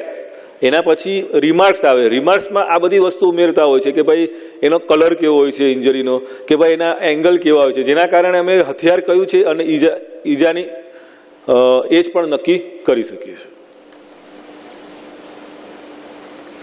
આ સ્ટેપ વુન્ડ છે અને એની સાથે કપડા છે. કપડાને તમે જ્યારે બી PM નોટમાં તમે વાંચો ત્યારે કપડાનું બી અંદર ડિસ્ક્રિપ્શન લખેલું હોય છે. તો એ કપડાના કટમાર્ક અને ઇન્જરીના કટમાર્ક એ મેચ થાય છે કે નથી થતા એ પણ જોવામાં આવે છે. એવું થાય કે વુન્ડ તમારે નીચે હોય અને ચેસ્ટ પર બતાવતું હોય તો એમાં ડિસ્ક્રિપ્શન આવી છે, એટલે ડિસ્ક્રિમિનેટિંગ છે આ.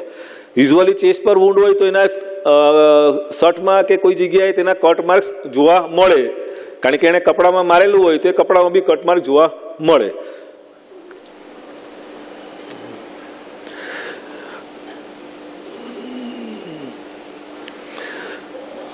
આ this is a case of, આ તમને ઇમેજ ફોર્મમાં બતાવ્યું છે કે સ્ટેપ વુન્ડ થાય ત્યારે એ કયા ભાગમાં અંદર કેવી રીતે જતું હોય છે, કે સ્કિનને પિયર્સ કરી એની નીચેના જે પડ આવે છે સ્કિનના તે ભાગમાં પિયર્સ કરી અને અંદરના ઓર્ગન સુધી જતું હોય છે. હવે એ જે સાઇટમાં આવેલું હોય એ સાઇટ પરથી ખબર પડે કે ખરેખર ઇન્જરી અંદર ઇન્ટર્નલ ઓર્ગન પછી ક્યારે થયેલી હોય છે. PM નોટમાં યુઝ્યુઅલી લખાતું જ હોય છે કે corresponding to so and so injury number 1 we have found so and so injury internally, કે ભાઈ એક નંબરની એક્સટર્નલ ઇન્જરી છે તો એના ઇન્જરીના આધારે અંદર કઈ ઈજા થયેલી છે. There are multiple step wound હોય, પગમાં પણ હોય, થાઈમાં પણ હોય, બટકમાં પણ હોય. તો આ 5 કે 6 માંથી કઈ ઇન્જરી ઇન્ટરનલ ઓર્ગન પર થયેલી છે તો એના પરથી કયા આરોપીએ કયું વેપન વાપરેલું હતું અને કોણે કઈ જગ્યાએ મારેલું હતું એના પરથી આખો કેસ નક્કી થતો હોય છે કે ખરેખર કયા આરોપીએ વાઇટલ ઓર્ગન પર આ હથિયાર મારેલું છે. તો એ ડિસ્ક્રિપ્શન તમે જાણ્યા પછી જ તમને ખ્યાલ આવે કે કઈ ઇન્જરીના કારણે આ ફરિયાદીનું અથવા સોરી ડેથ પર્સનનું મૃત્યુ થયું છે. એટલે પછી એવું ના થઈ જવું છે કે ખાલી એના પર જ જવાનું કે સાહેબ એને શું કરવા મારા અસીલે તો એવું કંઈ છે જ નહીં, મારા અસીલે તો એનું સાથે સારું જ બનતું હતું. પણ તમે જ્યાં સુધી PM નોટનો અભ્યાસ ખરેખર કરી નાખો અંદર, તો પેનિટ્રેટિંગ વુન્ડ ક્યાં ગયેલું છે અને કટપ્પાએ કેવી રીતે મરી ગયો છે એ પણ આપણને ખ્યાલ આવી જાય. Rather then going into the circumstantial evidence, you go into the medical evidence. Direct evidence ત્યાં છે કે ભાઈ ખરેખર તમારા અસીલનો આ કારસ્તાન છે કે કોઈ બીજા અસીલનું કારસ્તાન. કારણ કે ઘણી વખત કેવું હોય કે 5-6 આરોપી હોય, ખરેખર બાહુબલીએ જ મારેલું છે કે બીજા કોઈ મારેલું છે, એ તો તમને જાણ્યા પછી જ ખબર પડે કે આ ઇન્જરી ક્યાં હતી.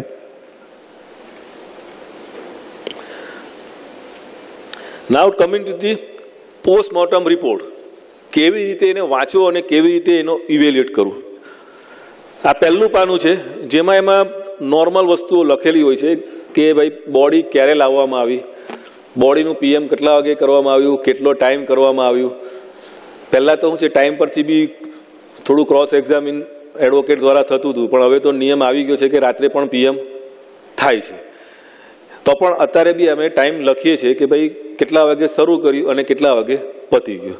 તો ધીઝ આર ધ જનરલ, કોણ લઈને આવ્યું, બોડી આઈડેન્ટિફાઈડ હતી કે ન હતી, અથવા તો બોડી કોન્સ્ટેબલ લાવ્યો છે અનઆઈડેન્ટિફાઈડ હતી. કારણ કે ઘણીવાર પહેલાં અનનોન તરીકે આવે અને પાછળથી એની આઈડેન્ટિફિકેશન થતું હશે. તો these are all are general particular. વંચાશે નહીં, પણ હું તમને કહી દઉં છું કે બીજા પેજ પર જે વસ્તુ આવે છે તે શરીરનો બાહ્ય દેખાવ આવે છે કે શરીર આઈડેન્ટિફાઈડ થઈ ગયું હોય તો વાંધો નથી, પણ નો આઈડેન્ટિફાઈડ થઈ હોય તો પછી એનો બાંધો કેવો હતો, ન્યુટ્રિશન કેવું હતું, કશે છૂંદણનો માર્ક છે કે નથી, કશે બીજો આઈડેન્ટિફિકેશન માર્ક, કોઈ ઓપરેશનનો માર્ક, એની દાંતની ફોર્મ્યુલા, એના કપડાં કેવા છે, કપડા પર કોઈ માર્ક છે કે નહીં, કપડા પર કોઈ મળ હતો તો એના પરથી નક્કી થાય કે ભાઈ એક પર્ટિક્યુલર જગ્યા પર આનો આ ઇન્સિડન્સ થયો હશે. તો દેર આર સો મેની થિંગ્સ કે કપડા પરથી અને બોડીના દેખાવ પરથી બી આપણે એમાં ઇન્ટરપ્રિટેશન કે કન્ક્લુઝન પર આપણે આવી શકીએ છીએ. સૌથી ઇમ્પોર્ટન્ટ છે કોલમ નંબર 17. બધા પોસ્ટમોર્ટમ રિપોર્ટમાં લગભગ એડવોકેટ કોલમ નંબર 17 વાંચતા હોય છે. મારા હિસાબે બધું આખું PM રિપોર્ટ જોવો જોઈએ. Column number 17 basically mean for the external injuries. જે બોડી પર જે એક્સટર્નલ ઇન્જરીઝ હોય તે પોસ્ટમોર્ટમ રિપોર્ટમાં એમાં લખવામાં આવે છે અને એ આધારે આપણે એનું આગળનું ક્રોસ એક્ઝામિનેશન કરતા હોય છે. These are the internal injuries. એટલે હેડમાં યુઝ્યુઅલી હેડ ખોલ્યા પછી બ્રેનમાં કોઈ ઇન્જરી છે કે નહીં, ચેસ્ટમાં લંગ્સ, પછી બોથ એબડોમન હોય તો લીવર, કિડની, આ બધા વન બાય ઇન્સ્પેક્ટ કરતા હોય છે અને એમાં injury we found injury, then we mention in the PM note and we accordingly we correspond the injury according to external injuries. Lastly PM પત્યા પછી બધા જ PMના જો કોઝ ઓફ ડેથ obvious હોય તો we give the cause of death, otherwise all the viscera samples sent to the chemical analysis or further analysis, histopathological examination or microbiological examination. There are 3-4 examinations are there where the visceras are being sent. જ્યારે એનો report આવે એના પછી final cause of death નક્કી થતું હોય છે કે ભાઈ whether he was died due to so and so disease or so and so incidents. ત્યારબાદ જે ચાર્જશીટ ફ્રેમ થાય છે તે મેઇનલી આ પોસ્ટમોર્ટમ રિપોર્ટ, આપણે પોસ્ટમોર્ટમ રિપોર્ટ અને એના પછી તમારે પોલીસ ઇન્ક્વેસ્ટ, આ પોલીસ ઇન્ક્વેસ્ટમાં જે તમારું મેન્શન કરેલું હોય છે જે ઇન્જરી, એ ઇન્જરી અને પોસ્ટમોર્ટમ રિપોર્ટની ઇન્જરી, આ ઇન્જરી કેટલી મેચ થાય છે. ઘણીવાર મેચ ન થતી હોય તો પોલીસને અમે બતાવતા હોય છે કે કારણ કે police is not a technical persons, એ તેને જે ઓબ્વિયસ દેખાતી હોય તે ઇન્જરી લખે અને જો એને ન દેખાય તો વી ગાઈડ હિમ કે this injuries are present over this part also. So case વધુ સારી રીતે એમાં કોર્ટમાં આપણે મૂકી શકીએ. Thank you. Any question you can ask. Forensic science, forensic medicine, medical evidence, postmortem report અને ડિફરન્ટ ટાઈપ્સ ઓફ ઇન્જરી વિશે આપે જેમને સુંદર નોલેજ આપ્યું એ બદલ ડૉક્ટર વિનેશભાઈ આપનો ખૂબ ખૂબ આભાર. શ્રી મેહુલભાઈ શાહને વિનંતી કરીશ કે તેઓ ડાયસ પર આવશે. 15 થી 20 મિનિટનો ક્વેશ્ચન આન્સરનો સેશન આપણે રાખીએ છીએ. શ્રી કશ્યપ બનાટવાલાને વિનંતી કે એક કોર્ડલેસ માઇક વકીલ મિત્રો સુધી પહોંચાડજો જેથી એ પોતાના ક્વેશ્ચન આન્સર બહુ સરળતાથી કરી શકે. અને ક્વેશ્ચન આન્સર પૂછતા પહેલા આપ કોને પૂછી રહ્યા છો એનું ખાસ વિશેષ જરા જણાવજો એટલે આજના આપણા એક્સપર્ટ વક્તા એ વિશે આપને જવાબ આપી શકે. Good afternoon, sir. So my question is to Dr. Vineshshah. Sir, I have 4 questions. The first one is with respect to PM note. Sir, during a road accident, if a person is riding a bike and a pillion has been injured and he or she died on the spot, sir, उनकी body में ऐसे कौन से marks होते हैं जिससे आप identify कर सकते हैं कि 304A का केस है? 304A basically I'm sorry to interrupt, but in the PM note, in the reasons, it has always been mentioned that the death is due to multiple fractures or maybe due to a hemorrhage, but there is nothing related to until and unless one picture which was shown on the tire marks, except for that case.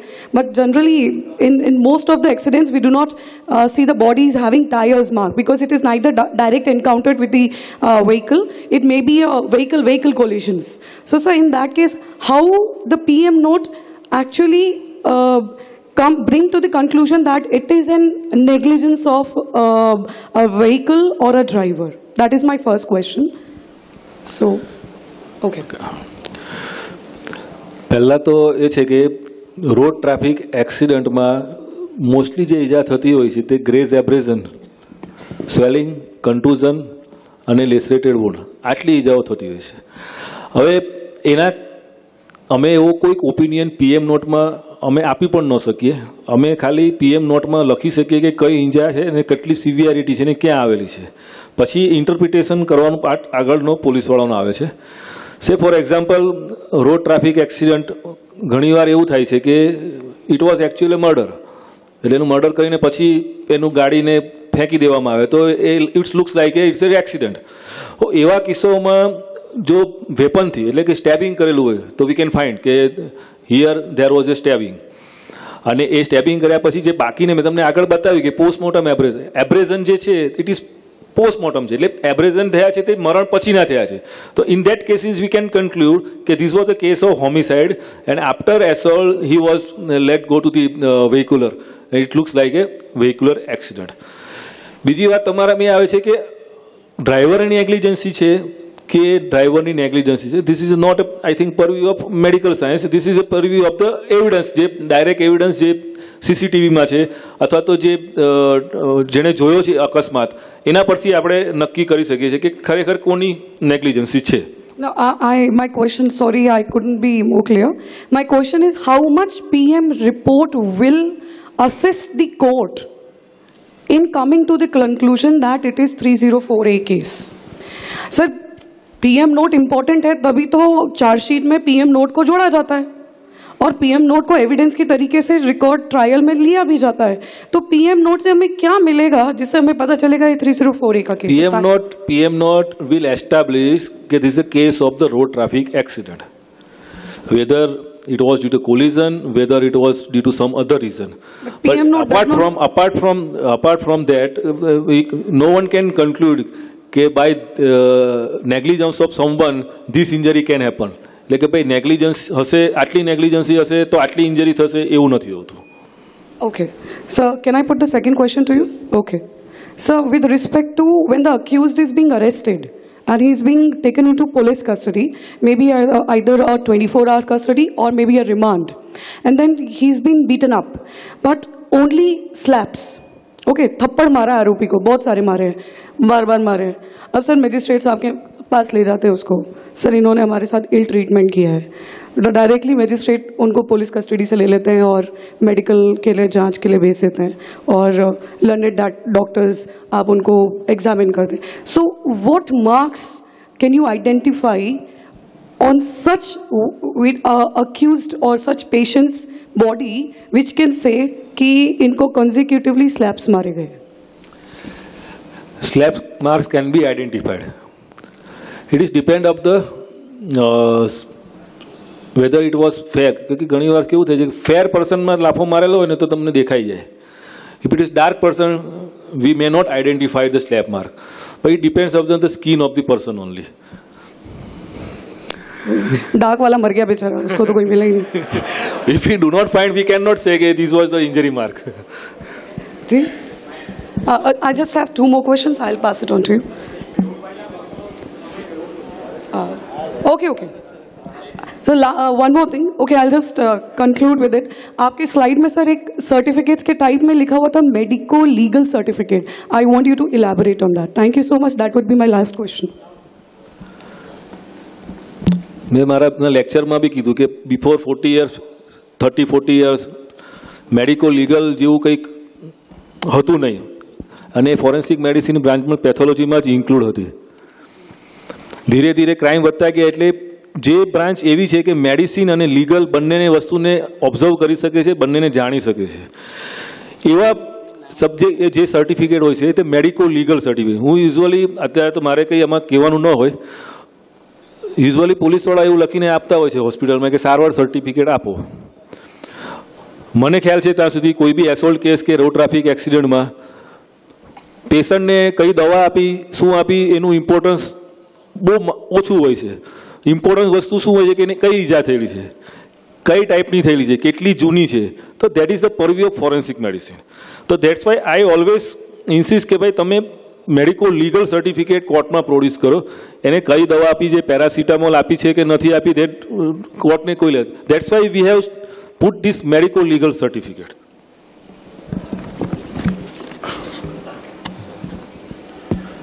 નમસ્કાર sir, મારું નામ દેવાંગ દેસાઈ છે. મારો પ્રશ્ન મેહુલ શાહ સાહેબને છે. સાહેબ, commercial courts એક્ટમાં section 12A 2018ના અમેન્ડમેન્ટનો આપ સાહેબે ઉલ્લેખ કર્યો. એમાં અર્જન્ટ ઇન્ટરિમ રિલીફ સિવાયના જે બી કેસો હોય છે એ કમ્પલસરીલી પ્રી મીડિયેશન ઇન્સ્ટિટ્યૂટ એને માટે મોકલવા પડે છે. સાહેબ, મારો પ્રશ્ન એ છે કે pre institution mediation and settlement rule જે છે એ રૂલમાં રૂલ નંબર 3 સબ રૂલ 1 એમાં એમ કહેવાયેલું છે સાહેબ કે a party to a commercial dispute may make an application. Here the word use may.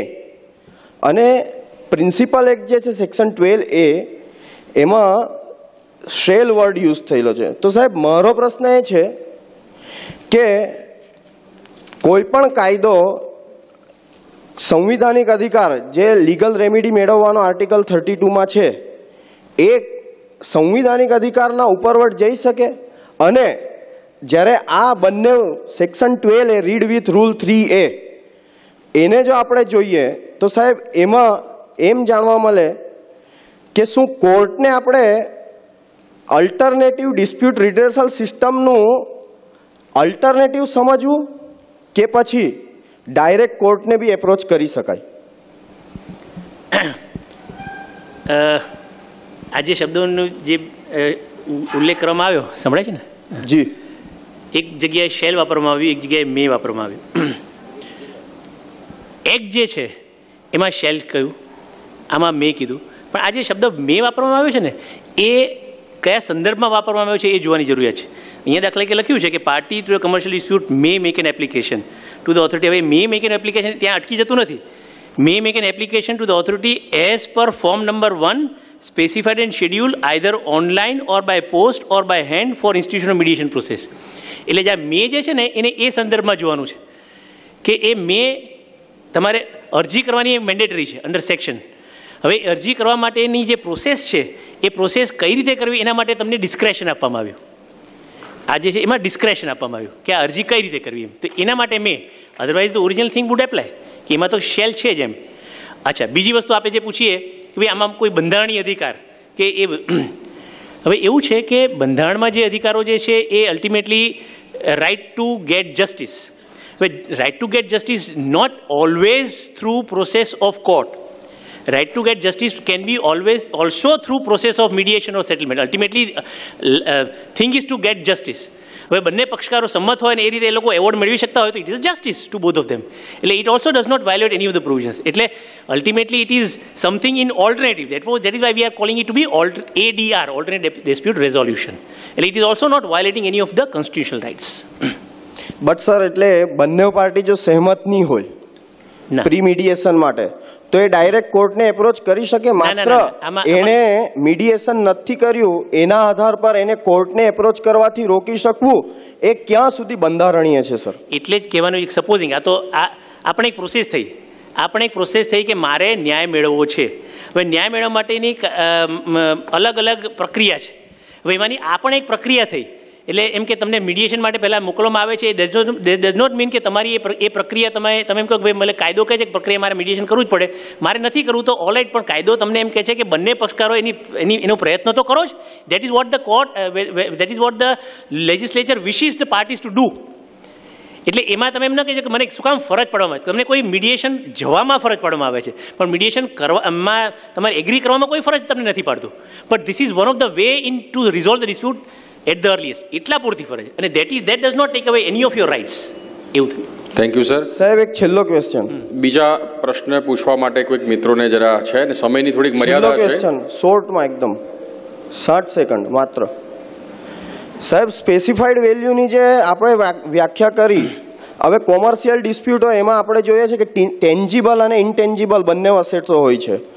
હવે એવા કેસોમાં કે જે ઇનટેન્જિબલ અસેટ્સ જે હોય છે, ફોર એક્ઝામ્પલ ઓપોર્ચ્યુનિટી કોસ્ટ, જો ફાઇનાન્શિયલ મેનેજમેન્ટના રૂલને ધ્યાનમાં રાખે, અથવા ગુડવિલ, તો આ જે બી વેલ્યુ છે ગુડવિલની અથવા ઓપોર્ચ્યુનિટી કોસ્ટની, એનો ક્લેમ આપણાથી કરી શકાય.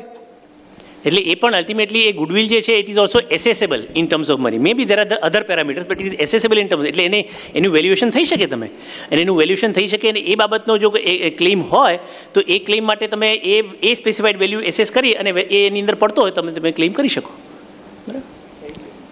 હા, આપણે, મારું નામ વિમલભાઈ મોદી છે. સાહેબ, મારો સવાલ ડૉક્ટર વિનેશભાઈ એ છે. હવે અત્યારે સર્વસામાન્ય એક ક્વેશ્ચન છે, COVID-19. આપણે જાણીએ છીએ કે COVID-19માં ડૉક્ટરો હોસ્પિટલમાં આપણે ઘણા લોકો એડમિટ થયા અને ઘણા લોકો મરી પણ ગયા. સરકારે ઘણા જાતના પ્રોટોકોલ બનાવ્યા, ભાઈ રેમેડેસિવિર ઇન્જેક્શન મૂકવા, ટોસિલિઝુમેબ મૂકવા, એના પ્રિકોશન બી છે કે ભાઈ અલગ અલગ. આપણે તો ડૉક્ટર પર ભરોસો રાખીને આપણે એને પેશન્ટ સોંપીએ છીએ, પણ ઘણી ફેરી ડૉક્ટરો જાણે છે અમુક વસ્તુ કે ભાઈ અમુક, મારી પાસે એક આર્ટિકલ્સ છે એમાં એવું જણાવેલું છે કે કોઈ પણ COVID-19ના પેશન્ટને જો પહેલેથી કોઈ ફંગલ ઇન્ફેક્શન હોય તો બેક્ટેરિયલ ઇન્ફેક્શન હોય તો એને ટોસિલિઝુમેબ ઇન્જેક્શન નહીં મુકાય, બરાબર? નહીં તો એના માટે જાનમાં જોખમ થઈ શકે છે. હવે સામાન્ય રીતે COVID-19ના પેશન્ટને એડમિટ કરવામાં આવે ત્યારે લોહી પટલી કરવાની દવા આપવામાં આવે છે.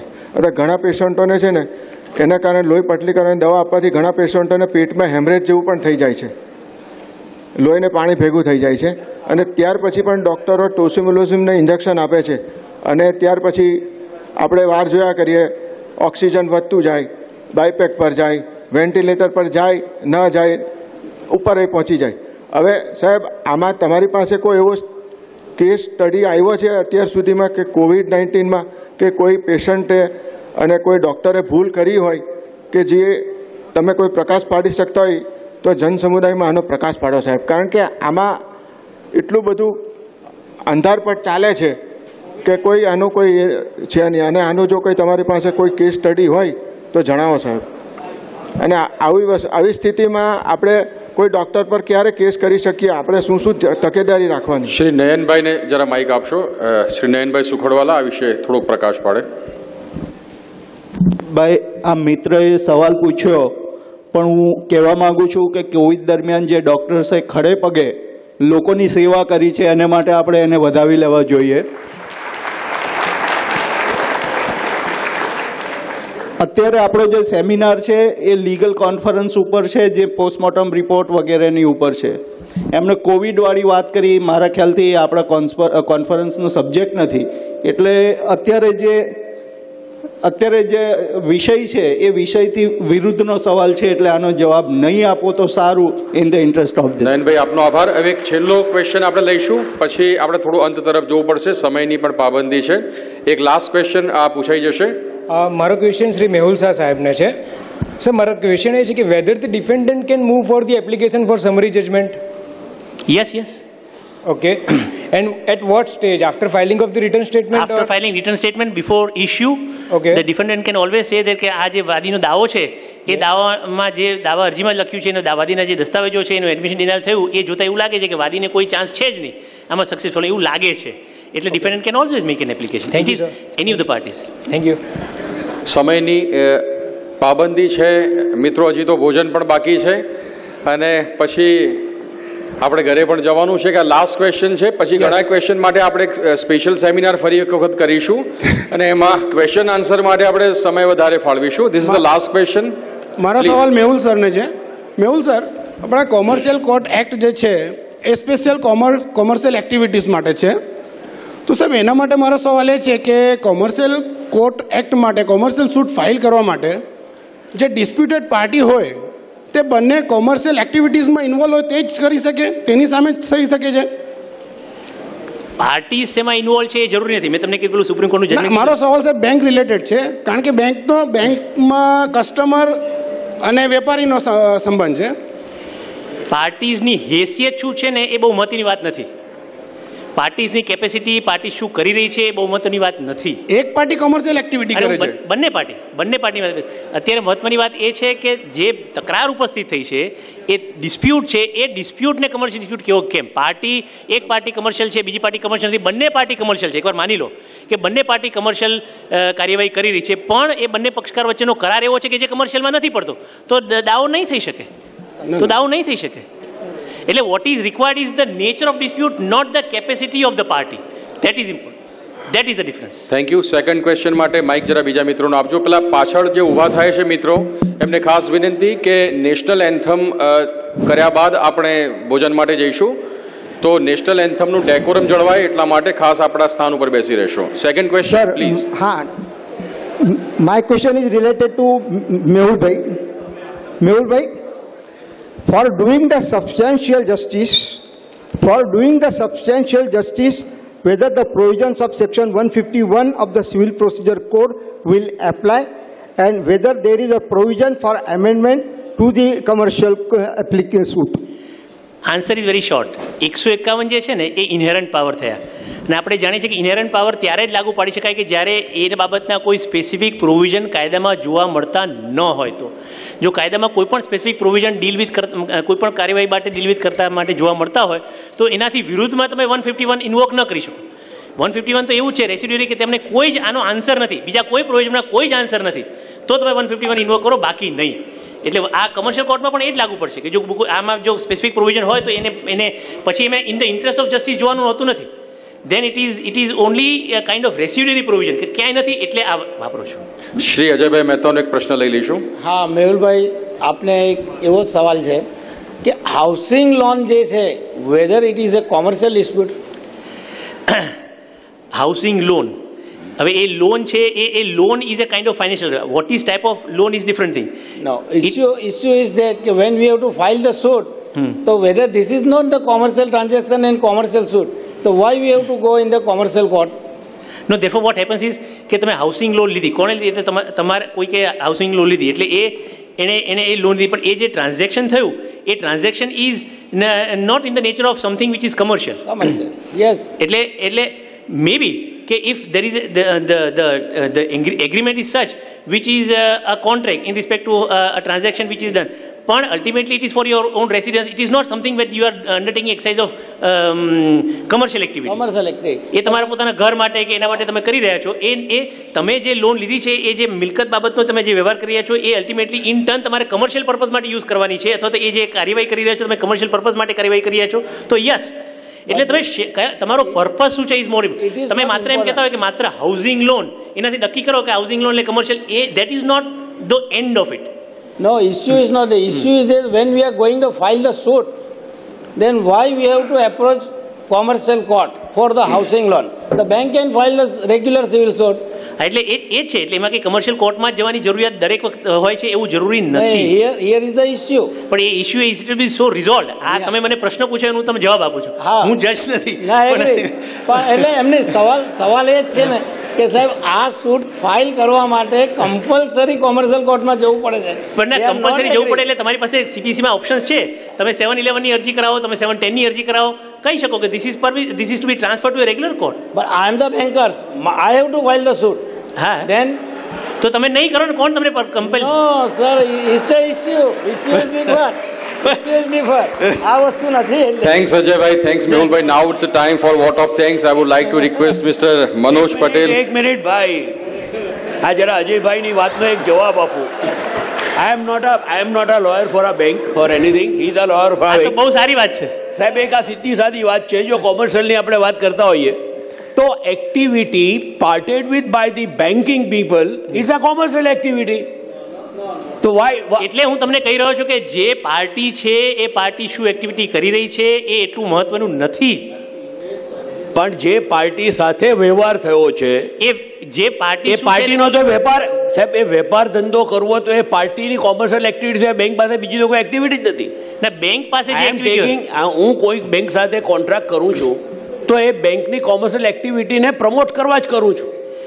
એવું નથી, તમે તમારા પર્પઝ માટે કરો છો. મારા કામ માટે કરું છું. તો મારે જવું હોય તો આઈ મે સે કે આ મારા હાઉસિંગ લોન માટે એવું છે કે બેંક કેનોટ સે લાઈક ધીસ. એટલે એવું છે કે તમે એમાં પ્લેન્ટિફને ડિફેન્ડમાં કોઈ તફાવત નથી પડતો કે જો વાદી જઈ શકે તો પ્રતિવાદી જઈ શકે, પ્રતિવાદી જઈ શકે તો વાદી જઈ શકે, પણ જો એક ન જઈ શકે તો બીજો પણ ન જઈ શકે. એમાં કાર્યવાહીની વાત છે. Dispute is very important, not the activity. My name is Dinesh. Now this is the last question, please. Mr. Mehul Shah, I am still confused regarding the judgment taken under Lok Setu Lok Darbar by the Ministry of Gujarat State. The decisions was taken that day. I had given the papers to you, whether it is personal opinion of the judge those days or it is given the judgment.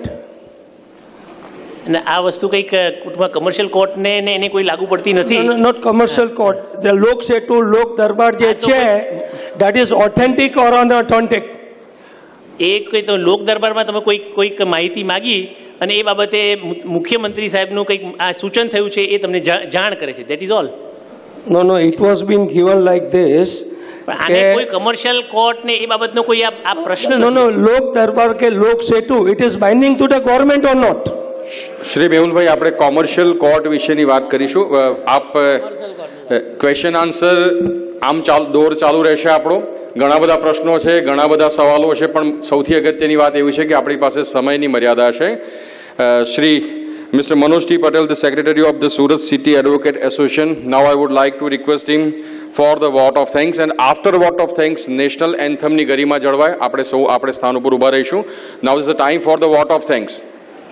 The Surat Advocate Association and Chamber of Commerce દ્વારા આયોજિત આજના સેમિનારમાં હાજર રહેલ આદરણીય principal district જજ શ્રી વી કે વ્યાસ સાહેબ, તમામ ન્યાયાધીશો, senior advocate Gujarat high court Shri Mehulbhai Shah, માનનીય doctor Vinesh Shah, DGP Nayanbhai Sukhadwala, the Surat city advocate એસોસિએશનના પ્રમુખ શ્રી બનાટવાલા સાહેબ, ચેમ્બર ઓફ કોમર્સના પ્રમુખ શ્રી આશિષ ગુજરાતી, ઉપપ્રમુખ શ્રી હિમાંશુ બોડાવાલા, ભૂતપૂર્વ પ્રમુખ શ્રી દિનેશ નાવડિયા તથા સભાગૃહમાં ઉપસ્થિત તમામ મહાનુભાવો, કોરોનાના કપડા કાળ બાદ ઘણા લાંબા સમય બાદ the Surat city advocate association તથા ચેમ્બર ઓફ કોમર્સ તરફથી લીગલ સેમિનારનું આયોજન કરવાનું શક્ય બન્યું છે. આજના કાર્યક્રમમાં આપના આદરણીય માનવંતમ પ્રિન્સિપલ ડિસ્ટ્રિક્ટ જજ સાહેબે એમનો કિંમતી સમય ફાળવી આપના કાર્યક્રમની શોભામાં અભિવૃદ્ધિ કરી છે. તે બદલ the Surat city advocate association તરફથી હું તેમનો હૃદયપૂર્વક આભાર માનું છું. તેમજ અત્રે હાજર રહેલા તમામ ન્યાયાધીશોનો પણ હું આભાર માનું છું. આજના મુખ્ય વક્તાઓ Gujarat high court senior advocate Shri Mehulbhai Shah તથા માનનીય ડૉક્ટર વિનેશ શાહ આપણા એસોસિએશનને આમંત્રણને સ્વીકારી અને ઉપસ્થિત રહ્યા અને ખૂબ જ સરળ ભાષામાં તેમનું વક્તવ્ય રજૂ કર્યું. તે બદલ હું એસોસિએશન તરફથી તેમનો ખૂબ ખૂબ આભાર માનું છું. શ્રી મેહુલભાઈ શાહ એમની અંગત ઘણી જ ઇનકન્વિનિયન્સી હોવા છતાં પણ આપણા આમંત્રણને માન આપીને આજે સેમિનારમાં ઉપસ્થિત થયા છે તે બદલ તેમનો હું આભારી છું.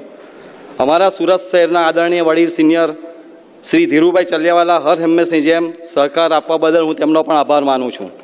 અમારા એસોસિએશનના office bearers, council member, advisory committee તથા તમામ સભ્યોએ કાર્યક્રમને સફળ બનાવવા કરેલ મદદ માટે હું તમામનો આભાર માનું છું. આ કાર્યક્રમમાં નયન સુખડવાલા પણ હાજર રહ્યા છે તે બદલ તેમનો પણ હું ખૂબ ખૂબ આભાર માનું છું.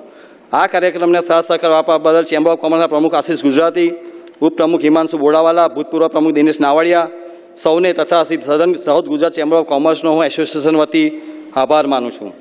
આપ સૌ મિત્રોએ લીગલ સેમિનારમાં ભાગ લીધો છે, જેમના વિના લીગલ સેમિનાર સફળ થઈ શકે તેમ નહોતો. આપ સૌનો પણ એસોસિએશન વતી હું આભાર માનું છું.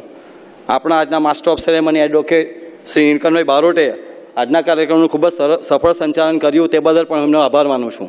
ફરી એકવાર તમામનો આભાર માનીને હું વિરમું છું. Thank you. આપણે સૌ સ્થાન ઉપર ઊભા રહીશું નેશનલ એન્થમ માટે. जनगण मन अधिनायक जय हे भारत भाग्य विधाता पंजाब सिंध गुजरात मराठा द्राविड उत्कल बंगा विंध्य हिमाचल यमुना गंगा उच्चल जलधि तरंगा तव शुभ नामे जागे तव शुभ आशीष मांगे गाहे तव जय गाथा जनगण मंगलदायक जय हे भारत भाग्य विधाता जय हे जय हे जय हे जय जय जय जय हे. Thank you very much. આપણે સૌ લંચમાં સાથે જોડાઈશું. Thank you.